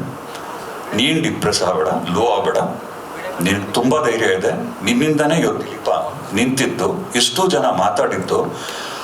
ಅವ್ನ ಟ್ಯಾಲೆಂಟ್ಗೆ ಇರ್ಬೋದು, ಬಟ್ ಅವನು ಒಂದು ಸಂಸ್ಥೆನ ಬೆಳೆಸಿದ್ನಲ್ಲ, that is just because of. ಇದಕ್ಕಿಂತ ಜಾಸ್ತಿ ಹೇಳೋಕ್ಕೆ ಇಷ್ಟ ಇಲ್ಲ. I will miss my friend. Thank you. ಎಲ್ರಿಗೂ ನಮಸ್ಕಾರ. ಎಂದೂ ವಾರದ ದೀಪ ನಮ್ಮ ದಿಲೀಪ. ಈ ತಂಡದವರು, ನಮ್ಮ ನಿರ್ಮಾಪಕರ ಸಂಘದವರು ಯಾವಾಗಲೂ ನಿರ್ಮಾಪಕರನ್ನ ಅಣ್ಣವರು ಅನ್ನದಾತರು ಅಂತ ಇದ್ರು. ನಾನು ಕೂಡ ನಮ್ಮ ಅರವಿಂದ್ ಅವ್ರಿಗೆ ಸಿಕ್ಕಿದಾಗೆಲ್ಲ ಅನ್ನದಾತರು ಅಂತೀನಿ. ಖಂಡಿತ ಅದು ನಿರ್ಮಾಪಕರಿದ್ರೇ ಪ್ರತಿಯೊಂದು ಇಂಡಸ್ಟ್ರಿ ನಡೆಯೋದಕ್ಕೆ ಸಾಧ್ಯ. ಅದು ಇವತ್ತು ದಿಲೀಪ್ ಅವರು ನಮ್ಮ ಜೊತೆ ಇಲ್ಲ. ಅವರು ದೈಹಿಕವಾಗಿ ನಮ್ಮ ಜೊತೆ ಇಲ್ಲದೆ ಇರ್ಬೋದು, ಆದರೆ ಮಾನಸಿಕವಾಗಿ ನಮ್ಮೆಲ್ಲರ ಜೊತೆನೂ ಇದ್ದಾರೆ. ಇಡೀ ನಮ್ಮ ಕಿರುತೆರೆಗೆ ಒಂದು ವೈಭವವನ್ನು ತಂದುಕೊಟ್ಟಂಥವರು ತಮ್ಮ ನಿರ್ಮಾಣಗಳ ಮೂಲಕ ದಿಲೀಪ್ ಅವರು ಅಂತ ಹೇಳಿದ್ರೆ ತಪ್ಪಾಗಲಾರ್ದು. ರವಿಚಂದ್ರನ್ ಹೇಗೆ ಕನ್ನಡ ಸಿನಿಮಾಗಳಿಗೆ ತೆರೆ ಮೇಲೆ ವೈಭವವನ್ನು ತಂದುಕೊಟ್ರು, ಅದೇ ರೀತಿ ದಿಲೀಪ್ ಅವರು ತಮ್ಮ ನಿರ್ಮಾಣದಿಂದ ಇಡೀ ಕಿರುತೆರೆಯನ್ನು ಅಷ್ಟೇ ವೈಭವದಿಂದ ನಡೆಸ್ಕೊಂಡ್ರು, ನೋಡಿಕೊಂಡ್ರು ಅಂತ ನಾನು ಭಾವಿಸ್ತೇನೆ. ಅವರ ಕುಟುಂಬಕ್ಕೆ ಭಗವಂತ ಆ ನೋವನ್ನು ಭರಿಸುವ ಶಕ್ತಿ ಕೊಡಲಿ. ಎಲ್ಲರೂ ಅವರ ಕುಟುಂಬ ಜೊತೆ ನಿಲ್ತೀವಿ ಅಂತ ಹೇಳಿದ್ದಾರೆ. ಅದನ್ನು ಕೇಳಿ ಮನಸ್ಸಿಗೆ ಸಮಾಧಾನ ಆಯಿತು. ಬಟ್ ಆ ಸಮಾಧಾನಕರವಾದ ಮಾತುಗಳು ವೇದಿಕೆ ಮೇಲೆ ಮುಗಿಬಾರ್ದು. ಅವರ ಮಕ್ಕಳು ಮತ್ತು ಅವರ ಕುಟುಂಬ ಇರೋ ತನಕ ಇಲ್ಲಿ ಯಾರ್ಯಾರು ವೇದಿಕೆ ಮೇಲೆ ಒಂದು ಭರವಸೆಯನ್ನು ಕೊಟ್ಟಿದ್ದೀರಿ, ದಯವಿಟ್ಟು ಅದನ್ನು ನಡೆಸಿ ನೆರವೇರಿಸಿ ಅಂತ ತಮ್ಮಲ್ಲಿ ಕೈ ಮುಗಿದು ಕೇಳ್ಕೊಳ್ತಾ ಮಾತನ್ನು ಮುಗಿಸ್ತಾ ಇದ್ದೀನಿ. ಅವರ ಆತ್ಮಕ್ಕೆ ಶಾಂತಿಯನ್ನು ಸಿಗಲಿ ಅಂತ ಹಾರೈಸ್ತೀನಿ. ಎಲ್ಲರಿಗೂ ನಮಸ್ಕಾರ. ಬಹುಶಃ ಇದು ನನ್ನ ಸ್ಟೇಜ್ ಮೇಲೆ 2ನೇ ಸಲ ನಾನು ಹತ್ತಿರೋದು. ಫಸ್ಟು ದಿಲೀಪನ ಜೊತೆಗೆ, ಯಾಕಂದರೆ ನಾನು ಒಂದು ನಾಟಕ ಮಾಡಿದ್ದೆ, ಅದು ಅನ್ಎಕ್ಸ್ಪೆಕ್ಟೆಡ್ ಆಗಿತ್ತು, ಅಗ್ನಿವರ್ಣ ಅಂತ ನಟರಂಗ ಇದರಲ್ಲಿ. ಸೊ ಅದು ಬಿಟ್ಟರೆ ನಾನು ಈ ಸ್ಟೇಜ್ ಮೇಲೆ ಇವತ್ತು ಈ ಥರ ಬಂದು ನಿಂತ್ಕೊಳೋದು ನನಗೆ ತುಂಬ ಅಂದರೆ ನೋವಾಗುತ್ತೆ.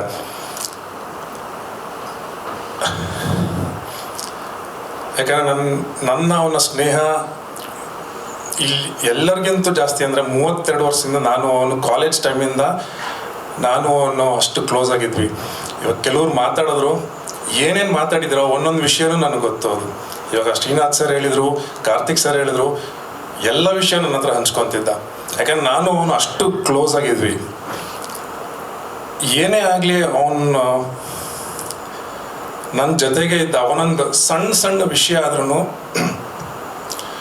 ಅವನು ಅದನ್ನು ಎಲ್ಲರಿಗೂ ಆಗಲಿ, ನನಗೆ ಅಂತಲ್ಲ, ಎಲ್ಲರಿಗೂ ಹೇಳೋನು ಸಜೆಷನ್. ಒಂದು ಮನೆ ಕಟ್ಟೋ ವಿಷಯ ಆಗಲಿ, ಬೇರೆ ಇನ್ನೊಂದು ವಿಷಯ ಆಗಲಿ, ಎಲ್ಲದರಲ್ಲೂ ಅವ್ನು ಹೇಳೋನು, ಮಗ ಹಿಂಗೆ ಮಾಡಬೇಕು, ನೀನು ಹಿಂಗೆ ಮಾಡೋಣ, ಪ್ಲ್ಯಾನ್ ಮಾಡೋಣ. ಅದು ಸ್ವಂತ ಅವನದೇ ಏನೋ ಒಂದು ಪ್ಲ್ಯಾನ್ ಮಾಡ್ತಿದ್ದಾನೆ. ಅವ್ನು ಮನೆ ಕಟ್ಟೋದಾಗಲಿ, ಒಂದು ಕಾರ್ ತೊಗೊಳೋದಾದ್ರು. ಮೊನ್ನೆ ರೀಸೆಂಟಾಗೆ ಒಂದು ಕಾರ್ ವಿಷಯ ಬಂದಾಗ ಮಾತಾಡ್ಬೇಕಾರೆ ನಾನು ಹೇಳ್ತಿದ್ದೆ, ಈ ಕಾರ್ ಹಿಂಗಿದೆ, ಅದು ನೋಡು, ಇದು ನೋಡು ಅಂತ. ಇಮಿಡಿಯೇಟಾಗಿ ಅದನ್ನು ಅಂದರೆ ಗೂಗಲ್ ತೆಗೆದು, ಯೂಟ್ಯೂಬ್ನಲ್ಲಿ ತೆಗೆದು ಅದೆಲ್ಲ ನೋಡಿ ಸಜೆಷನ್ಸ್ ಕೊಟ್ಟು ಹಿಂಗೆ ಮಾಡೋಣ, ಹಂಗೆ ಮಾಡೋಣ ಅಂತ ಹೇಳಿ ಅವನು ಒಂದೊಂದು ಸಜೆಷನ್ ಕೊಡೋನು. ನಮ್ಮ ಎಲ್ಲರ ಜೊತೆ ನಾವೊಂದು ಗ್ರೂಪ್ ಇದ್ದೀವಿ, ಒಂದು 5 ಜನ ಗ್ರೂಪ್ ಇದ್ದೀವಿ. ಸೊ ಆ ಗ್ರೂಪ್ ಜೊತೆ ಇದ್ದಾಗ ಅವನು ಎಲ್ಲರ ಹತ್ರ ಯಾವತ್ತು ಕೆಲವ್ರು ಹೇಳ್ದಂಗೆ ಅವನು ಕೋಪ ಮಾಡ್ಕೊಂಡಿದ್ದು ನಾನು ನೋಡೇ ಇಲ್ಲ, ಯಾವತ್ತೂ ನೋಡಿಲ್ಲ. ಅವನು ಅವತ್ತಿಂದನೂ ಅಷ್ಟೇ ಅದನ್ನೆಷ್ಟು ಒಂಥರ ಖುಷಿಯಾಗಿ ತೊಗೊಳೋನೋ, ಇಲ್ಲಾಂದ್ರೆ ಏನೋ ಒಂಥರ ಆಯ್ತು ಇರಲಿ ಬಿಡು ಮಾಡೋಣ ಅಂದರೆ ಆ ಭರವಸೆ ಕೊಡೋನು. ಹೆದರ್ಬೇಡ ನೀನು, ಮಾಡೋಣ ಏನಾರು ಆಗಲಿ ಅಂತ. ರೀಸೆಂಟಾಗಿ ಒಂದು 3 ವರ್ಷದ ಮುಂಚೆ ನಮ್ಮ ಫ್ರೆಂಡ್ ಅವ್ರ ಮನೆ ಕಟ್ಟೋ ಪ್ಲ್ಯಾನ್ ಕೇಳ್ಬೇಕಾದ್ರೂ ಅಷ್ಟೇ, ಅವಾಗಲೂ ಅಷ್ಟೇ, ಅವ್ರು ಹೆಂಗೆ ಮಾಡಲಿ, ನಾನು ಫೈನಾನ್ಷಿಯಲ್ ಹೆಂಗೆ ಮಾಡೋದು, ಇಲ್ಲ ಕಷ್ಟ ಆಗುತ್ತೆ, ತುಂಬ ಯೋಚನೆ ಮಾಡ್ತಿದ್ರು. ಅವನು ಒಂದೇ ಮಾತು ಹೇಳಿದ್ದು, ಅವನು ನೀವು ಸ್ಟಾರ್ಟ್ ಮಾಡಿ ಅದಾಗುತ್ತೆ ಅಂತ. ಅದಾಗಿದ್ದ ತಕ್ಷಣವೇ ಅವರು ಇಮ್ಮಿಡಿಯೇಟಾಗಿ ಸ್ಟಾರ್ಟ್ ಮಾಡಿ ಒಂದು 3 ವರ್ಷ ಆಯಿತು ಅವ್ರ ಮನೆ ಫಿನಿಷ್ ಮಾಡಿ. ನನ್ನ ಮನೆ ತೊಗೊಬೇಕಾದ್ರೂ ಅಷ್ಟೇ ಅವನೇ ಫಸ್ಟ್ ಹೋಗಿ ನೋಡಿದ್ದು. ನಮ್ದು ಅಪಾರ್ಟ್ಮೆಂಟ್ ನೋಡಿದಾಗ ಅವನೇ ಫಸ್ಟ್ ನೋಡಿದ್ದು, ಅವನೇ ಸೆಲೆಕ್ಟ್ ಮಾಡಿದ್ದು. ಅಂದರೆ ಅವನು ಅಂಥ ಒಳ್ಳೆ ಸ್ನೇಹಿತ ಇವತ್ತು ನಮ್ಮ ಜೊತೆ ಇಲ್ಲ ಅಂತ ಹೇಳೋದು ತುಂಬ ಬೇಸರ ಆಗುತ್ತೆ. ಯಾಕಂದ್ರೆ ಯಾವಾಗ ನೋಡು ಏನೇ ಆದ್ರೂ ಫಸ್ಟ್ ಕರಿತಾ ಇದ್ದ. ನಾನು ಬರಲ್ಲ ಅಂತ ಹೇಳಿದ್ರೆ ಅವ್ನು ಫಸ್ಟ್ ಹೇಳೋದು ಒಂದೇ, ನೀನು ಮನೆಗೆ ಬಂದ್ಬಿಡು, ಸುಮ್ಮನೆ ನೀನೇನು ಮಾತಾಡಬೇಡ ನೀನು ಆಮೇಲೆ ನೋಡೋಣ ಏನಾಗುತ್ತೆ ಅಂತ. ಯಾಕಂದ್ರೆ ನನ್ನ ಎಲ್ಲೋ ಕೆಲಸ ಇರುತ್ತೆ, ಇಲ್ಲ ಆಫೀಸ್ಗೆ ಹೋಗ್ಬೇಕು ಅಂದ್ರೂ ಅದೊಂದು ವಿಷಯ ಹೇಳೋನು, ನೀನು ಬಂದ್ಬಿಡು, ನೀನು ಬೇಡ, ಆಮೇಲೆ ನೋಡ್ಕೊಳೋಣ, ನಾವು ಮಾತಾಡೋಣ ಅಂತ. ಅದು ಕೆಲವು ವಿಷಯಗಳು ಇವಾಗ ಒಂದೊಂದ್ಸಲ ನೆನ್ಪು ಮಾಡ್ಕೊಂಡಾಗ, ಮೊನ್ನೆ ಯಾವುದೋ ಒಂದು ವಿಡಿಯೋ ನೋಡ್ತಾ ಇದ್ದೆ, ಅವನಿಗೆ ಹಾಡು ಹೇಳೋದು ತುಂಬ ಇಷ್ಟ. ಈ ಕರೋಕೆ ಅಂತ ಎಷ್ಟೊಂದು ಜನ ಬಂದಿದ್ದಾರೆ, ಅಲ್ಲೆಲ್ಲ ಹಾಡು ಹೇಳ್ತಾ ಇದ್ವಿ. ಮೊನ್ನೆ ಒಂದು ವಿಡಿಯೋ ನೋಡ್ಬೇಕಾರೆ ನಾನು ಒಬ್ಬನೇ ಆ ಹಾಡು ನಾಡಿದ್ದೀನಿ. ಆ್ಯಕ್ಚುಲಿ ಅವ್ನು ಬಿಡಲ್ಲ, ಅಂದರೆ ಜೊತೆಗೆ ಎಲ್ಲೋ ಒಂದು ಜಾಯ್ನ್ ಆಗ್ತಾನೆ ಹಾಡಿನಲ್ಲಿ, ಅವನು ಹಾಡ್ತಿರ್ತಾನೆ ಅಂತ. ಅವತ್ತೇನು ಗೊತ್ತಿಲ್ಲ, ಫುಲ್ ನನಗೆ ಬಿಟ್ಟಿದ್ದ ಆ ಹಾಡು ಹೇಳೋಕ್ಕೆ, ದಿಗ್ಗಜರು ಹಾಡು. ಆ ಪೂರ್ತಿ ಹಾಡು ಹೇಳೋ ತನಕನೂ ಅವನು ಅಂದರೆ ಅದನ್ನು ಎಂಜಾಯ್ ಮಾಡಿಕೊಂಡು ನಾನು ಒಬ್ಬನಿಗೆ ಹಾಡಕ್ಕೆ ಬಿಟ್ಟ. ನಾನು ಅದೇ ಅಂದ್ಕೊಂಡೆ, ಯಾವ ಥರ ಅಂದರೆ ಒಂದೊಂದು ವಿಷಯನೂ ನೆನ್ಪು ಮಾಡಿಕೊಂಡ್ರೆ ತುಂಬ ತುಂಬ ಬೇಸರ ಆಗುತ್ತೆ. ನಾವು ಇವತ್ತು ಅವನು ಇಲ್ಲ ಅಂತ ಅಂದ್ಕೊಳಲ್ಲ, ನಮ್ಮ ಜೊತೆಗೆ ಇದ್ದಾನೆ, ನಮ್ಮ ಸುತ್ತಮುತ್ತನೇ ಇದ್ದಾನೆ ಇಲ್ಲೇ. ನಾವು ಏನೇ ಮಾಡಿದ್ರು ನಮಗೆ ಬ್ಯಾಕ್ ಬೋನಾಗಿ ಇದ್ದಾನೆ ಅವನು. ವಿದ್ಯುನ್ ಜೊತೆ ಯಾವಾಗಲೂ ಇದ್ದೇ ಇದ್ದಾನೆ ಅವನು. ನಾವೆಲ್ಲ ಜೊತೆಗಿದ್ದೀವಿ. ಇನ್ನೂ ಸುಮಾರಿದೆ ನನಗೆ ಹೇಳೋಕ್ಕೆ, ಯಾಕಂದ್ರೆ ನಾವು ಒಂದೊಂದು ಸಣ್ಣ ಸಣ್ಣ ವಿಷಯಕ್ಕೂ ನಾವು ಅಷ್ಟು ಅಂದರೆ ಆ ನಾಟಕ ಮಾಡೋ ಟೈಮ್ನಲ್ಲಂತೂ ನಾವು 7 ಬ್ಲಾಕ್ ಇದು ನ್ಯಾಷನಲ್ ಕಾಲೇಜ್, ಅಲ್ಲಿ ರಿಹರ್ಸಲ್ಸ್ ಏನೋ ನಡೀತಾ ಇತ್ತು. ಆ ಟೈಮ್ನಲ್ಲಿ ನಾವು ಒಂದೊಂದು ಚಿಕ್ಕ ಚಿಕ್ಕ ವಿಷಯಕ್ಕೂ ನಾವು ಅಷ್ಟೊಂದು ಟೈಮ್ ಸ್ಪೆಂಡ್ ಮಾಡಿದ್ವಿ, ಅಷ್ಟೊಂದು ನಾವು ಅಂದರೆ ಖುಷಿಯಾಗಿರ್ತಿದ್ವಿ. ನಾವು ನಾಟಕ ಮಾಡೋಕ್ಕೆ ಆ್ಯಕ್ಚುಲಿ ಗುಲ್ಬರ್ಗಾಗೂ ಹೋಗಿದ್ವಿ, ಆ ಶೋ ತುಂಬ ಚೆನ್ನಾಗಿ ಬಂದಿತ್ತು ಅಂತ ಹೇಳಿದಾಗ ಅಲ್ಲಿ ಹೋಗಿ ಅಲ್ಲಿ ನಾವು ಒಂದು ಒಳ್ಳೆ ಶೋ ಮಾಡಿದ್ವಿ, ಎಲ್ಲರಿಗೂ ತುಂಬ ಖುಷಿಯಾಗಿತ್ತು. ನನಗೆ ಇವಾಗಲೂ ನಾನು ಆ ಫೋಟೋಸ್ ಎಲ್ಲ ನೋಡಿದಾಗ ಅನ್ಕೊತೀನಿ, ನನ್ನ ಕೈಲೂ ಒಂದು ಆ್ಯಕ್ಟಿಂಗ್ ಮಾಡಿಸ್ಬಿಟ್ಟ ಅವ್ನು ಕೊನೆಗೂ ಅಂತ. But is such a inspiration. ಎಷ್ಟೊಂದು ಜನಕ್ಕೆ ಅವನು ಗ್ರೇಟ್ ಇನ್ಸ್ಪಿರೇಷನ್. Thank you. ಇನ್ನೂ ಇದೆ ಸುಮಾರು, but thanks a lot. I miss him a lot. Miss you ಮಗ. ಥ್ಯಾಂಕ್ಸ್. ಎಲ್ರಿಗೂ ನಮಸ್ಕಾರ. ನಾನು ಆ್ಯಕ್ಚುಲಿ ಇವತ್ತು ಮಾತಾಡಬಾರ್ದು ಅಂದ್ಕೊಂಡಿದ್ದೆ, ಬಿಕಾಸ್ ನಾನು ಅವತ್ತು ಹೇಳ್ತಿದ್ದೆ ವಿದ್ಯನ್ಗೆ, ನನಗೆ ಲೈಫ್ ಟೈಮ್ ಅದು ಮನಸ್ಸಲ್ಲಿ ಉಳಿದ್ಬಿಟ್ಟಿದೆ. I couldn't see him for the last time ಅನ್ನೋದು. ಬಹಳ ರೇರ್ ಕೇಸಸ್ ನಾನು ಊರಿಗೆ ಹೋಗೋದು. ಬಟ್ ಊರಿಗೆ ಹೋಗಿದ್ದು ಹಿಂದಿನ ದಿನ, ಮಾರನೇ ದಿನ ಬೆಳಗ್ಗೆ ನನಗೆ 7 ಗಂಟೆಗೆ ದೀಪಕ್ ಅವರು ಕಾಲ್ ಮಾಡ್ತಾರೆ, ಈ ಥರ ಒಂದು ಎಮರ್ಜೆನ್ಸಿ ಇದೆ ಹೋಗಿ ಅಂತ. ಬಟ್ ಯಾವಾಗಲೂ ಫೋನ್ ತೆಗಿಯೋಳು ಅಂದರೆ 2 ಗಂಟೆಗೆ ಕಾಲ್ ಬರಲಿ, 3 ಗಂಟೆಗೆ ಕಾಲ್ ಬರಲಿ, ಎಲ್ಲ ಕಾಲ್ಸನ್ನು ರಿಸೀವ್ ಮಾಡೋಳು. That was the first time ನಾನು ಫೋನೇ ತೆಗಿಲಿಲ್ಲ ಅವತ್ತು. ಐ ಥಾಟ್ ಯಾವಾಗಲೂ ಕೆಲಸ ಮಾಡ್ತಿರ್ತೀವಿ, ಊರಿಗೆ ಬಂದಿದ್ದೀನಿ ಅಂತ ನೋಡಿಬಿಟ್ಟು ಫೋನ್ ಶೆಟ್ ಆಮೇಲೆ ಮಾಡ್ತೀನಿ ಅಂತ ಫೋನ್ ಇಟ್ಟಿದ್ದೀನಿ. ಆ ಒಂದು ಫೀಲಿಂಗ್ ಲೈಫ್ ಟೈಮ್ ನನಗಿರುತ್ತೆ, ಯಾಕೆ ನಾನು ಫೋನ್ ತೆಗಿಲಿಲ್ಲ ಅನ್ನೋದು. ಅದಾದಮೇಲೆ 9 o'clock ನನಗೆ when Pramod is in her shoot, he calls me, he says Dileep ಹೋಗ್ಬಿಟ್ನಂತೆ ಅಂತ. ನನಗೆ ಯಾವ Dileep? Because we never expected ಈ ದಿಲೀಪ್ ಹಿಂಗೆ ಆಗ್ತಾರೆ ಅನ್ನೋದಿದೆಯಲ್ಲ, ಅದು ಈಗಲೂ ಹಿಸ್ ಲೈಕ್ ನಮ್ಮ ಜೊತೆಗಿದ್ದಾರೆ, ಇಲ್ಲೆಲ್ಲೋ ಶೂಟಿಂಗ್ ಮಾಡ್ತಿದ್ದಾರೆ ಅನ್ನೋ ಫೀಲಿಂಗಲ್ಲೇ ಇದ್ದೀವಿ ಆಯಿತಾ. ಅವತ್ತು ಆ ಮಾತು ಕೇಳಿದಾಗ ತುಂಬ ಇಟ್ ವಾಸ್ ಲೈಕ್, ಇಲ್ಲ ಅಂತಂದರೆ ಇಲ್ಲ, ನೀನು ಟಿ ವಿ ಆನ್ ಮಾಡು ಅಂತ. ಸೊ ಇದೊಂಥರ ಜೀವನ ಪೂರ್ತಿ ನನಗೆ, ನಾನು ಅವತ್ತು ವಿದ್ಯಂಗೆ ಅದನ್ನೇ ಹೇಳಿದೆ, ಜೀವನ ಪೂರ್ತಿ ನನಗದು ಮನಸ್ಸಲ್ಲಿ ಹಾಗೆ ಉಳಿದಿದೆ, that I couldn't see him for the last time ಅನ್ನೋದು. ಬಟ್ ನನ್ನ ಒಂದು ಆಸೆ ಅಂದರೆ, and she is like that, Dileep ಮಾಡ್ತಿದ್ದ ಕೆಲಸಗಳಿಗೆ ಯಾವಾಗಲೂ ಶಿ ವಾಸ್ ಬಿಗ್ಗೆಸ್ಟ್ ಸಪೋರ್ಟ್. ನಾವೆಲ್ಲರೂ ನೋಡಿದ್ದೀವಿ. I think most of the times ಏನಾದರೂ ಒಂದು ಒಳ್ಳೆ ಕೆಲಸಗಳಾಗಿದೆ ಅಂತಂದರೆ Vidya she used to be there. So ಹಾಗಾಗಿ ಇನ್ನು ಮುಂದೆ ದಿಲೀಪನ ಅಷ್ಟು ಕೆಲಸಗಳನ್ನು ವಿದ್ಯಾ ಮಾಡ್ತಾರೆ ಅನ್ನೋ ನಂಬಿಕೆ ಎಲ್ರಿಗೂ ಇದೆ. So even she is doing it. So ಹೆಚ್ಚು ಶಕ್ತಿ ಇನ್ನೂ ಆ ದೇವ್ರಿಗೆ ಕೊಡಲಿ, ದೊಡ್ಡ ಮಟ್ಟದ ಸಕ್ಸಸ್ ಸಿಗಲಿ. ಆ್ಯಂಡ್ ಎಲ್ಲರೂ ಹೇಳ್ದಂಗೆ ಪ್ರೊಡ್ಯೂಸರ್ ಅಸೋಸಿಯೇಷನಿಂದ ಅಂತೂ ಖಂಡಿತವಾಗ್ಲೂ ಎಲ್ಲರೂ we are there with you.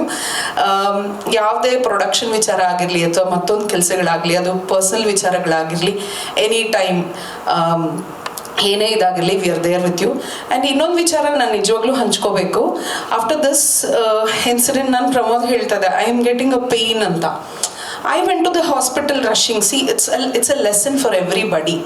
So I think ಯಾವಾಗಲೂ ಆ ತಡ ಮಾಡೋದು ಅಥವಾ ಇನ್ನೊಂದು ಮತ್ತೊಂದು ಅದೆಲ್ಲವನ್ನ ಪಾಠ ಕಲಿಸ್ಬಿಟ್ಟು ಹೋಗಿದ್ದಾರೆ. So let's all not do that.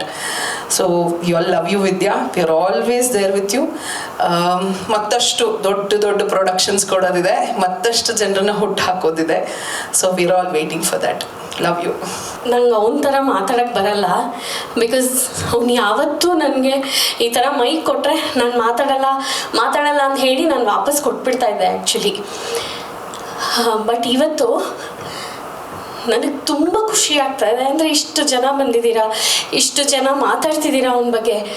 But ನನಗೆ ಒಂದೇನಂತಂದರೆ, ಇಲ್ಲಿ ಬಂದು ಇಷ್ಟು ಜನ ಮಾತಾಡಿರೋದಾಗಲಿ, ಇಲ್ಲಿ ಪ್ರತಿಯೊಬ್ಬರ ಬಗ್ಗೆ ಆಗಲಿ ನಾನು ಅವನು ಕೂತ್ಕೊಂಡು ತುಂಬ ಡಿಸ್ಕಸ್ ಮಾಡಿದ್ದೀವಿ. ಸೊ ಅವರೊಬ್ಬೊಬ್ಬರು ನಾನು ಮುಂದೆ ಮಾತಾಡ್ತಾ ಇದ್ದಾಗ ನಂಗೆ ಅವ್ನು ಹೇಳಿರೋದೇ ಕಿವಿಯಲ್ಲಿ ಎಷ್ಟೋ ವಿಷಯಗಳು, ಅಥವಾ ಎಷ್ಟೋ ಅಂದರೆ ಖುಷಿಯಾಗಿ ಕಳೆದಿರೋ ಅಂಥ ಟೈಮು ಏನೇನೋ ನಾಪ್ತಾ ಬರ್ತಾನೆ ಇರುತ್ತೆ. ಒಂದೇ ಒಂದು ಹೇಳ್ಬೇಕಂತ ನನ್ಗೆ ಅನಿಸ್ತಿರೋದು ಇವತ್ತೇನಂತಂದರೆ, ಅವ್ನು ಬಿಟ್ಟು ನಂಗಿರೋ ಗೊತ್ತಿಲ್ಲ. ಬಿಕಾಸ್ ನಾನು ಬೆಳಗ್ಗೆ ಎದ್ದಾಗ್ಲಿಂದ ರಾತ್ರಿ ಮಲ್ಗೋವರೆಗೂ ಹೆಂಗೆ ಡೇ ಸ್ಟಾರ್ಟ್ ಮಾಡೋದು ಅಂತ ನಾವಿಬ್ಬರು ಜೊತೆ ಕೂತ್ಕೊಂಡು ಪ್ಲ್ಯಾನ್, ಅಂದರೆ ಇವತ್ತು ಹಿಂಗೆ ಎದ್ವಿ, ಇದು ಮಾಡೋಣ ಅದು ಮಾಡೋಣ, ಇಲ್ಲ ಏನೂ ಮಾಡೋದು ಬೇಡ, ಇವತ್ತು ಸುಮ್ಮನೆ ಇಲ್ಲಿ ಕೂತ್ಕೊಳ್ಳೋಣ, ಅದು ಮಾಡೋಣ ಅಂದು ನನಗೆ ಡೇನೇ ಗೊತ್ತಾಗ್ತಾ ಇಲ್ಲ. ಡೇ ಆ್ಯಂಡ್ ನೈಟ್ ಆ್ಯಕ್ಚುಲಿ ಗೊತ್ತಾಗ್ತಾ ಇಲ್ಲ ನನಗೆ. ನಂಗೆ ಅನ್ಸೋದು ಏನಂದರೆ, ನನ್ನ ಲೈಫಲ್ಲೇ ನಾನು ಮದುವೆ ಆದಾಗ 21 years, ಅವನಿಗೆ 23 years. ಆವಾಗಿಂದ ಇವಾಗಿನವರೆಗೂ ನಾನು ಅವನು ಯಾವಾಗಲೂ ಮಾತಾಡ್ಕೋತಾ ಇದ್ವಿ, ಜೊತೆಲೇ ಬೆಳ್ಕೊಂಬಂದಿದ್ದೀವಿ, ಜೊತೆಲೇ ಇದ್ದೀವಿ, ಎಲ್ಲ ಜೊತೆಲೇ ಮಾಡಿದ್ದೀವಿ. ಅಪ್ಸ್ ಆ್ಯಂಡ್ ಡೌನ್ಸ್ ತುಂಬ ಇತ್ತು ಅವನ ಲೈಫಲ್ಲಿ. Life was never easy. But ಇವತ್ತು ಹೆಂಗೆ ಅನಿಸ್ತಿದೆ ನನಗೆ ಅಂದರೆ, ಅವನು ಬದುಕಿದ್ದಾನೆ ಅನಿಸ್ತಾ ಇದೆ, ನಾನು ಬದುಕಿ ಸತ್ತೋಗಿದ್ದೀನಿ ಅಂತ ಅನ್ನಿಸ್ತಾ ಇದೆ. ನನಗೇನೂ ಇಲ್ಲ ಲೈಫಲ್ಲಿ, ಇನ್ನೇನು ಪ್ರೊಫೆಷ್ನಲಿ ಬಂದಾಗ, ಆ್ಯಂಡ್ ಇಲ್ಲಿರೋರ್ಗೆಲ್ಲರಿಗೂ ಗೊತ್ತು, ನಾನೇನು ಹೇಳಬೇಕಂತಿಲ್ಲ. ಎಸ್, ಅವನ ಕ್ರಿಯೇಟಿವಿಟಿ, ಅವನ ಸ್ಟೋರಿ, ಅವನ ಇದೆ ತುಂಬ ಇದಾಗಿರ್ತಾ ಇತ್ತು. But major of the chunk ನಾನು ನೋಡ್ಕೋತಾ ಇದ್ದೆ, ಇದು ಮಾಡ್ತಾ ಇದ್ದೆ. ಬಟ್ ಎಲ್ಲೋ ಒಂದು ಕಡೆ ಅವ್ನಿಗೆ ಯಾವತ್ತೂ ಆ ಈಗೋ ಇರಲಿಲ್ಲ. ಇವಳು ನನ್ನ ಮುಂದೆ ನಿಂತ್ಕೊಂಡು ಹೋಗ್ತಾಳೆ, ನಾನು ಅವಳು ಹಿಂದೆ ನಿಂತಿರ್ತೀನಿ ಅನ್ನೋ ಈಗೋ ಇರಲಿಲ್ಲ, ಏನೂ ಇರಲಿಲ್ಲ. ಎಲ್ಲದಕ್ಕೂ ನನ್ನನ್ನು ಮುಂದೆ ತಳ್ಳಿ ನನ್ನನ್ನು ಈ ಮಟ್ಟಕ್ಕೆ ತಂದಿದ್ದಾನವನು. ಗೊತ್ತಿಲ್ಲ, ನನಗೆ ಬೇರೆದೇನೂ ಬೇಜಾರಿಲ್ಲ. ಅವ್ನು ನನ್ನ ಜೊತೆ ಇಲ್ವಲ್ಲ ಅನ್ನೋದು ನನಗೆ ಗೊತ್ತಾಗ್ತಾ ಇಲ್ಲ. I don't know how I am going to deal with this. ಗೊತ್ತಾಗ್ತಾ ಇಲ್ಲ, ಅದಿನ್ನೂ ಗೊತ್ತಾಗ್ತಾ ಇಲ್ಲ ನನಗೆ. ಒಂದೇ ಒಂದು ಖುಷಿ ವಿಷಯ ಏನಂತಂದರೆ, ನಮ್ಮ ಪ್ರೊಡ್ಯೂಸರ್ಸ್ ಅಸೋಸಿಯೇಷನ್ ನಾವೇನು ಫಾರ್ಮ್ ಮಾಡ್ಕೊಂಡಿದ್ದೀವಿ, ಪ್ರತಿಯೊಬ್ಬರು ನನ್ನನ್ನು ಅವ್ರ ತಂಗಿ ಥರ ನೋಡಿಕೊಂಡು ಒಂದೊಂದು ನಿಮಿಷನೂ ನನಗೆ ಕಾಲ್ ಮಾಡಿ, ಹೆಂಗಿದ್ದೀರಾ, ಏನು ಮಾಡ್ತಿದ್ದೀರಾ, ಬಾಯಿ ತುಂಬ ವಿದ್ಯಮ್ಮ ಅಂತ ಕರೆಯೋದನ್ನು. ಅವ್ನು ಇರೋವಾಗಲೂ ಅಷ್ಟೇ, ಎಲ್ಲರೂ ನನಗೆ ಫೋನ್ ಮಾಡ್ತಾಯಿದ್ರೆ, ನಿನಗೆ ನೋಡಿ ಎಷ್ಟು ಜನ ಇದ್ದಾರೆ ಅಂತ ಯಾವಾಗಲೂ ಹೇಳೋನವನು. ಸೊ ಇವರೆಲ್ಲ ನನ್ನನ್ನು ಹಾಗೆ ನೋಡ್ಕೊಂಡಿದ್ದಾರೆ. ಥ್ಯಾಂಕ್ ಯು ಸೋ ಮಚ್ ಎಲ್ಲರಿಗೂ ತುಂಬ ಥ್ಯಾಂಕ್ಸ್. ಅಂದರೆ ಅವನ ಬಗ್ಗೆ ಅಷ್ಟೊಂದು ವಿಷಯಗಳನ್ನ ಹಂಚ್ಕೊಂಡಿದ್ದೀರಾ, ಮಾಡಿದ್ದೀರಾ, ತುಂಬ ಥ್ಯಾಂಕ್ಸ್. ಬಟ್ ಎಲ್ಲೊಂದು ಕಡೆ ನಮಗೆಲ್ಲರಿಗೂ ಬೇಜಾರಿದೆ. ಆ ಬೇಜಾರು ಹೆಂಗೆ ಅಂತ ನನಗೂ ಗೊತ್ತಿಲ್ಲ. ಆ್ಯಂಡ್ ಒಂದೇ ಒಂದು ವಿಷಯ ಹೇಳಬೇಕು, ವ್ಯಾಸರು ನಾವು ತುಂಬ ನಮ್ಮ ಮನೆಯಲ್ಲಿ ಇದು ಮಾಡ್ತಾಯಿದ್ವಿ, ಏನೋ ಕರೋಕೆ ಹಾಡಂದರೆ ಅವನಿಗೆ ತುಂಬ ಇಷ್ಟ. ಯಾರು ಬರಲಿ ಯಾರು ಬಿಡಲಿ ಬರೀ ಹಾಡು. ಅದೊಂದು ಬಾಕ್ಸ್ ಇದೆ, ಕರೋಕೆ ಬಾಕ್ಸ್ ಇದೆ. ಅದೇನಾಗಿದೆ, ಒಂದು ಸ್ವಲ್ಪ ದಿನ ಆದಮೇಲೆ ಮನೆಯಲ್ಲಿ ನಮ್ಮ ಮನೇಲಿ CCTV ಫುಟೇಜಸ್ ಇದೆ, ಅದನ್ನೆಲ್ಲ ನಾನು ತೆಗ್ಸಿದ್ದೀನಿ. ಇವಾಗ ತೆಗೆಸ್ತಾ ನೋಡ್ತಾ ಇದ್ರೆ ಅವನು ಮೇಜರ್ ಆಫ್ ದ ಇದು ಆಕ್ಟಿವಿಟಿ ಮಾಡಿರೋದು ಏನಂದರೆ, ಒಂದು ಕರೋಕೆ ಬಾಕ್ಸ್ನ ಈ ಕಡೆ ಇಲ್ಲಿ ಮೇಲಿಂದ ಕೆಳಗೆ ರೂಮಿಗೆ ಶಿಫ್ಟ್ ಮಾಡೋದು, ಕೆಳಗಿಂದ ಮೇಲ್ ರೂಮಿಗೆ ಶಿಫ್ಟ್ ಮಾಡೋದು. So I wish if he can fulfil his dream. ಅಂದರೆ ಅವ್ನ ಡ್ರೀಮ್ ಇದ್ದಿದ್ದು ಅವನೊಂದು ಸಿಂಗರ್ ಆಗಬೇಕು, ಮತ್ತು ಅವನೊಂದು ಇನ್ಸ್ಟ್ರೂಮೆಂಟ್ ಕಲಿಬೇಕಿತ್ತು ಅನ್ನೋದು ಒಂದೊಂದು ಡ್ರೀಮ್ ಇತ್ತು. Maybe in his next life ಅವನದು ಮಾಡ್ಕೋತಾನೆ ಅನಿಸುತ್ತೆ. But Dileep, I love you very much. I can't live without you and I don't know, ನಂಗೆ ಗೊತ್ತಿಲ್ಲ ಹೆಂಗಿರ್ತೀನಿ ಅನ್ನೋದು ಅಂತೂ ನಂಗೆ ಗೊತ್ತಿಲ್ಲ. ಆ್ಯಂಡ್ ಅಂದರೆ ನನಗೆ ಇಷ್ಟು ಸಪೋರ್ಟ್ ಮಾಡಿದ್ದಕ್ಕೆ sir Sunil sir, Arur sir, Arvind sir, Balaji sir, and the whole Producers Association. Thank you so much, because ಅದರ ಜೊತೆಗೆ ನನ್ನ team, especially Sudhir sir, Prashant, Ramu, Chetan, Abhi, ನನ್ನನ್ನು ಇಲ್ಲಿವರೆಗೂ ಯಾರೋ ಒಂಚೂರು ಏನೋ ಒಂದು ಇದು ಗೊತ್ತಾಗದೆ ಇರೋಂಗೆ ನೋಡ್ಕೊಂಡಿದ್ದೀರಾ. Thank you so much. Thank you. ಈ ಒಂದು ಇದನ್ನು ನಾನು ಮರೆಯೋದೇ ಇಲ್ಲ. That is my second family actually. ನನಗಾಗಲಿ ದಿಲೀಪ್ಗಾಗಲಿ it is my second family. Please ಹಿಂಗೆ ಇರೋಣ, ಬಿಕಾಸ್ ನಿಮ್ಮೆಲ್ಲರಲ್ಲಿ ನಾನು ದಿಲೀಪನ್ನು ನೋಡ್ತೀನಿ. ಬಿಕಾಸ್ ಅವ್ನು ಮಾತಾಡಿರೋದು ಒಂದೊಂದು ಮಾತು, ಅವ್ನು ಆಡಿರೋ ಒಂದೊಂದು ಇದು ನಿಮ್ಮ ಜೊತೆನೂ ಇರೋದ್ರಿಂದ ನಾನು ಅದನ್ನು ಖುಷಿಯಾಗಿರ್ತೀನಿ ಅಂತ ಅಂದ್ಕೊಂಡಿದ್ದೀನಿ. Thank you so much. Srinath sir, thank you very much. Thank you one and all. ನನಗೆ ಜಾಸ್ತಿ ಅಂದರೆ ಗೊತ್ತಿಲ್ಲ ಹಿಂಗೆ ಮಾತಾಡೋದು ಅಂತ, but thank you all. Thanks for being with me. Thank you. ಹುಟ್ಟಿ ಬಂದೆಯ ದಿಲೀಪ ಅದೇ ಸೆಪ್ಟೆಂಬರ್ 2, 1978 ಶಿವರಾಜು ಲೀಲಮ್ಮನ ಮಗನಾಗಿ ನೀನೆಷ್ಟು ಚಂದ, ನಿನ್ನ ಬಣ್ಣ ಅಷ್ಟು ಅಂದ, ನಡೆಯಿತು ಬಾಲ್ಯ ಚೆನ್ನಾಗಿ, ಬರಬರುತ್ತಾ ಅಪ್ಪನ ಆಸರೆ ಇಲ್ಲ, ಅಮ್ಮನ ನೆರಳು ಅಣ್ಣ ಅಕ್ಕಂತಿರ ಆಸರೆ, ನೋಡುತ್ತಾ ಬೆಳೆದೇ ಬಿಟ್ಟ ನಮ್ಮ ದಿಲೀಪ, ಚಿಕ್ಕ ಸುಂದರಾಂಗ ಚಿಗುರು ಮೀಸಿ, ಬಂದೇ ಬಿಡ್ತು ಚಂದದಲ್ಲಿ ಚಂದ ನಮ್ಮ ದಿಲೀಪ, ಲವ್ವಾಗಿ ಬಿಡ್ತು ಚಂದದ ಹುಡುಗಿ ಮೇಲೆ, ವಿದ್ಯಾಳ ಪ್ರೀತಿಯ ಒಲವಿನ ಒಡೆಯ, ಇವರೇ ಎಲ್ಲರಿಗೂ ಆದರ್ಶ ದಂಪತಿ, 2 ಮಕ್ಕಳ ತಂದೆ, ಜಗತ್ತಿಗೆ ಅನ್ನದಾತ, ಶ್ರೀರಾಮನ ಭಕ್ತ. ಮೂರ್ತಿ ಚಿಕ್ಕದಾದರೂ ಕೀರ್ತಿ ದೊಡ್ಡದು, ಮಿತಿಮೀರಿದ ಪ್ರತಿಭೆ ಇಳಿದೇ ಬಿಟ್ಟ ಡ್ರಾಮಾ, ಡ್ಯಾನ್ಸು, ಹಾಡುಗಾರಿಕೆಯಲ್ಲಿ, ಇವನೇ ಇವೆಲ್ಲದರ ಸಾಮ್ರಾಟ. ಇವನು ಕಿರುತೆರೆಯ ನಾಯಕ ನಟ, ನಿರ್ದೇಶಕ, ನಿರ್ಮಾಪಕ, ಲೇಖಕ, ಎಲ್ಲದಕ್ಕೂ ಸೈ, ಎಲ್ಲದರಲ್ಲೂ ಸೈ. ಇವ ನಟ ಭಯಂಕರ, ಹಿಟ್ಲರ್ ಕಲ್ಯಾಣದ ಹಿಟ್ಲರ್ ಪಾತ್ರ, ಆಹಾ ಎಂಥ ನಟನೆ. ಹಿರಿತೆಯಲ್ಲೂ ಕಡಿಮೆ ಇಲ್ಲ, ಹಿರಿತೆರೆಗೂ ಲಗ್ಗಿ ಇಟ್ಟು ಬಿಟ್ಟ ನಮ್ಮ ದಿಲೀಪ. ಬಾಯ್ ಫ್ರೆಂಡ್ ಆಗಿ ಬಂದ, ಲವ್ ಗುರು ಆಗಿ ಮೆರೆದ, ಮಿಲನದ ಪಾತ್ರಧಾರಿಯಾದ, ಅಂಬಿಯ ಮಗನಾಗಿ ತೋರಿದ ನಟನೆ ಇನ್ನೂ ಮರೆಯಲು ಸಾಧ್ಯವಿಲ್ಲ. ಕಟ್ಟಕಡೆಯ ಚಿತ್ರ ಲವ್ ಮಾಕ್ಟೇಲ್ 3, ಲಾಯರ್ ಪಾತ್ರ ಎಷ್ಟು ಚಂದ, ಅತ್ಯದ್ಭುತ. ನೀ ನನ್ನ ಅಕ್ಕನ ಮಗ, ನಮ್ಮೆಲ್ಲರ ಪ್ರೀತಿಯ ಕೂಸು, ನೀ ಎಲ್ಲರನ್ನು ಬಿಟ್ಟು ಹೋದೆ, ಇದು ನ್ಯಾಯನ ನೀತಿನ, ಎಲ್ಲ ದೇವರ ಆಟ, ಪಾತ್ರಧಾರಿಯಾಗಿ ಬಂದೆ, ಸಂತೆ ಮುಗಿಸಿ ನಡೆದೆ, ನಮ್ಮೆಲ್ಲರ ದುಃಖ ಕಣ್ಣೀರಿನ ಅಭಿಷೇಕ ನಿನಗೆ, ಶಿಸ್ತಿನ ಸಿಪಾಯಿ ನೀನು, ಸರಳತೆಯ ಸರದಾರ ನೀನು, ನೀ ಹಾಕಿದ ದಾರಿ ಎಲ್ಲರಿಗೂ ಬುನಾದಿ. ಇದು ನಮ್ಮೆಲ್ಲರ ಕೋಟಿ ಕೋಟಿ ನಮನಗಳು. ಮತ್ತೆ ಹುಟ್ಟಿ ಬಾ ಮಗನೇ ದಿಲೀಪ ಬೇಗನೆ. Thank you.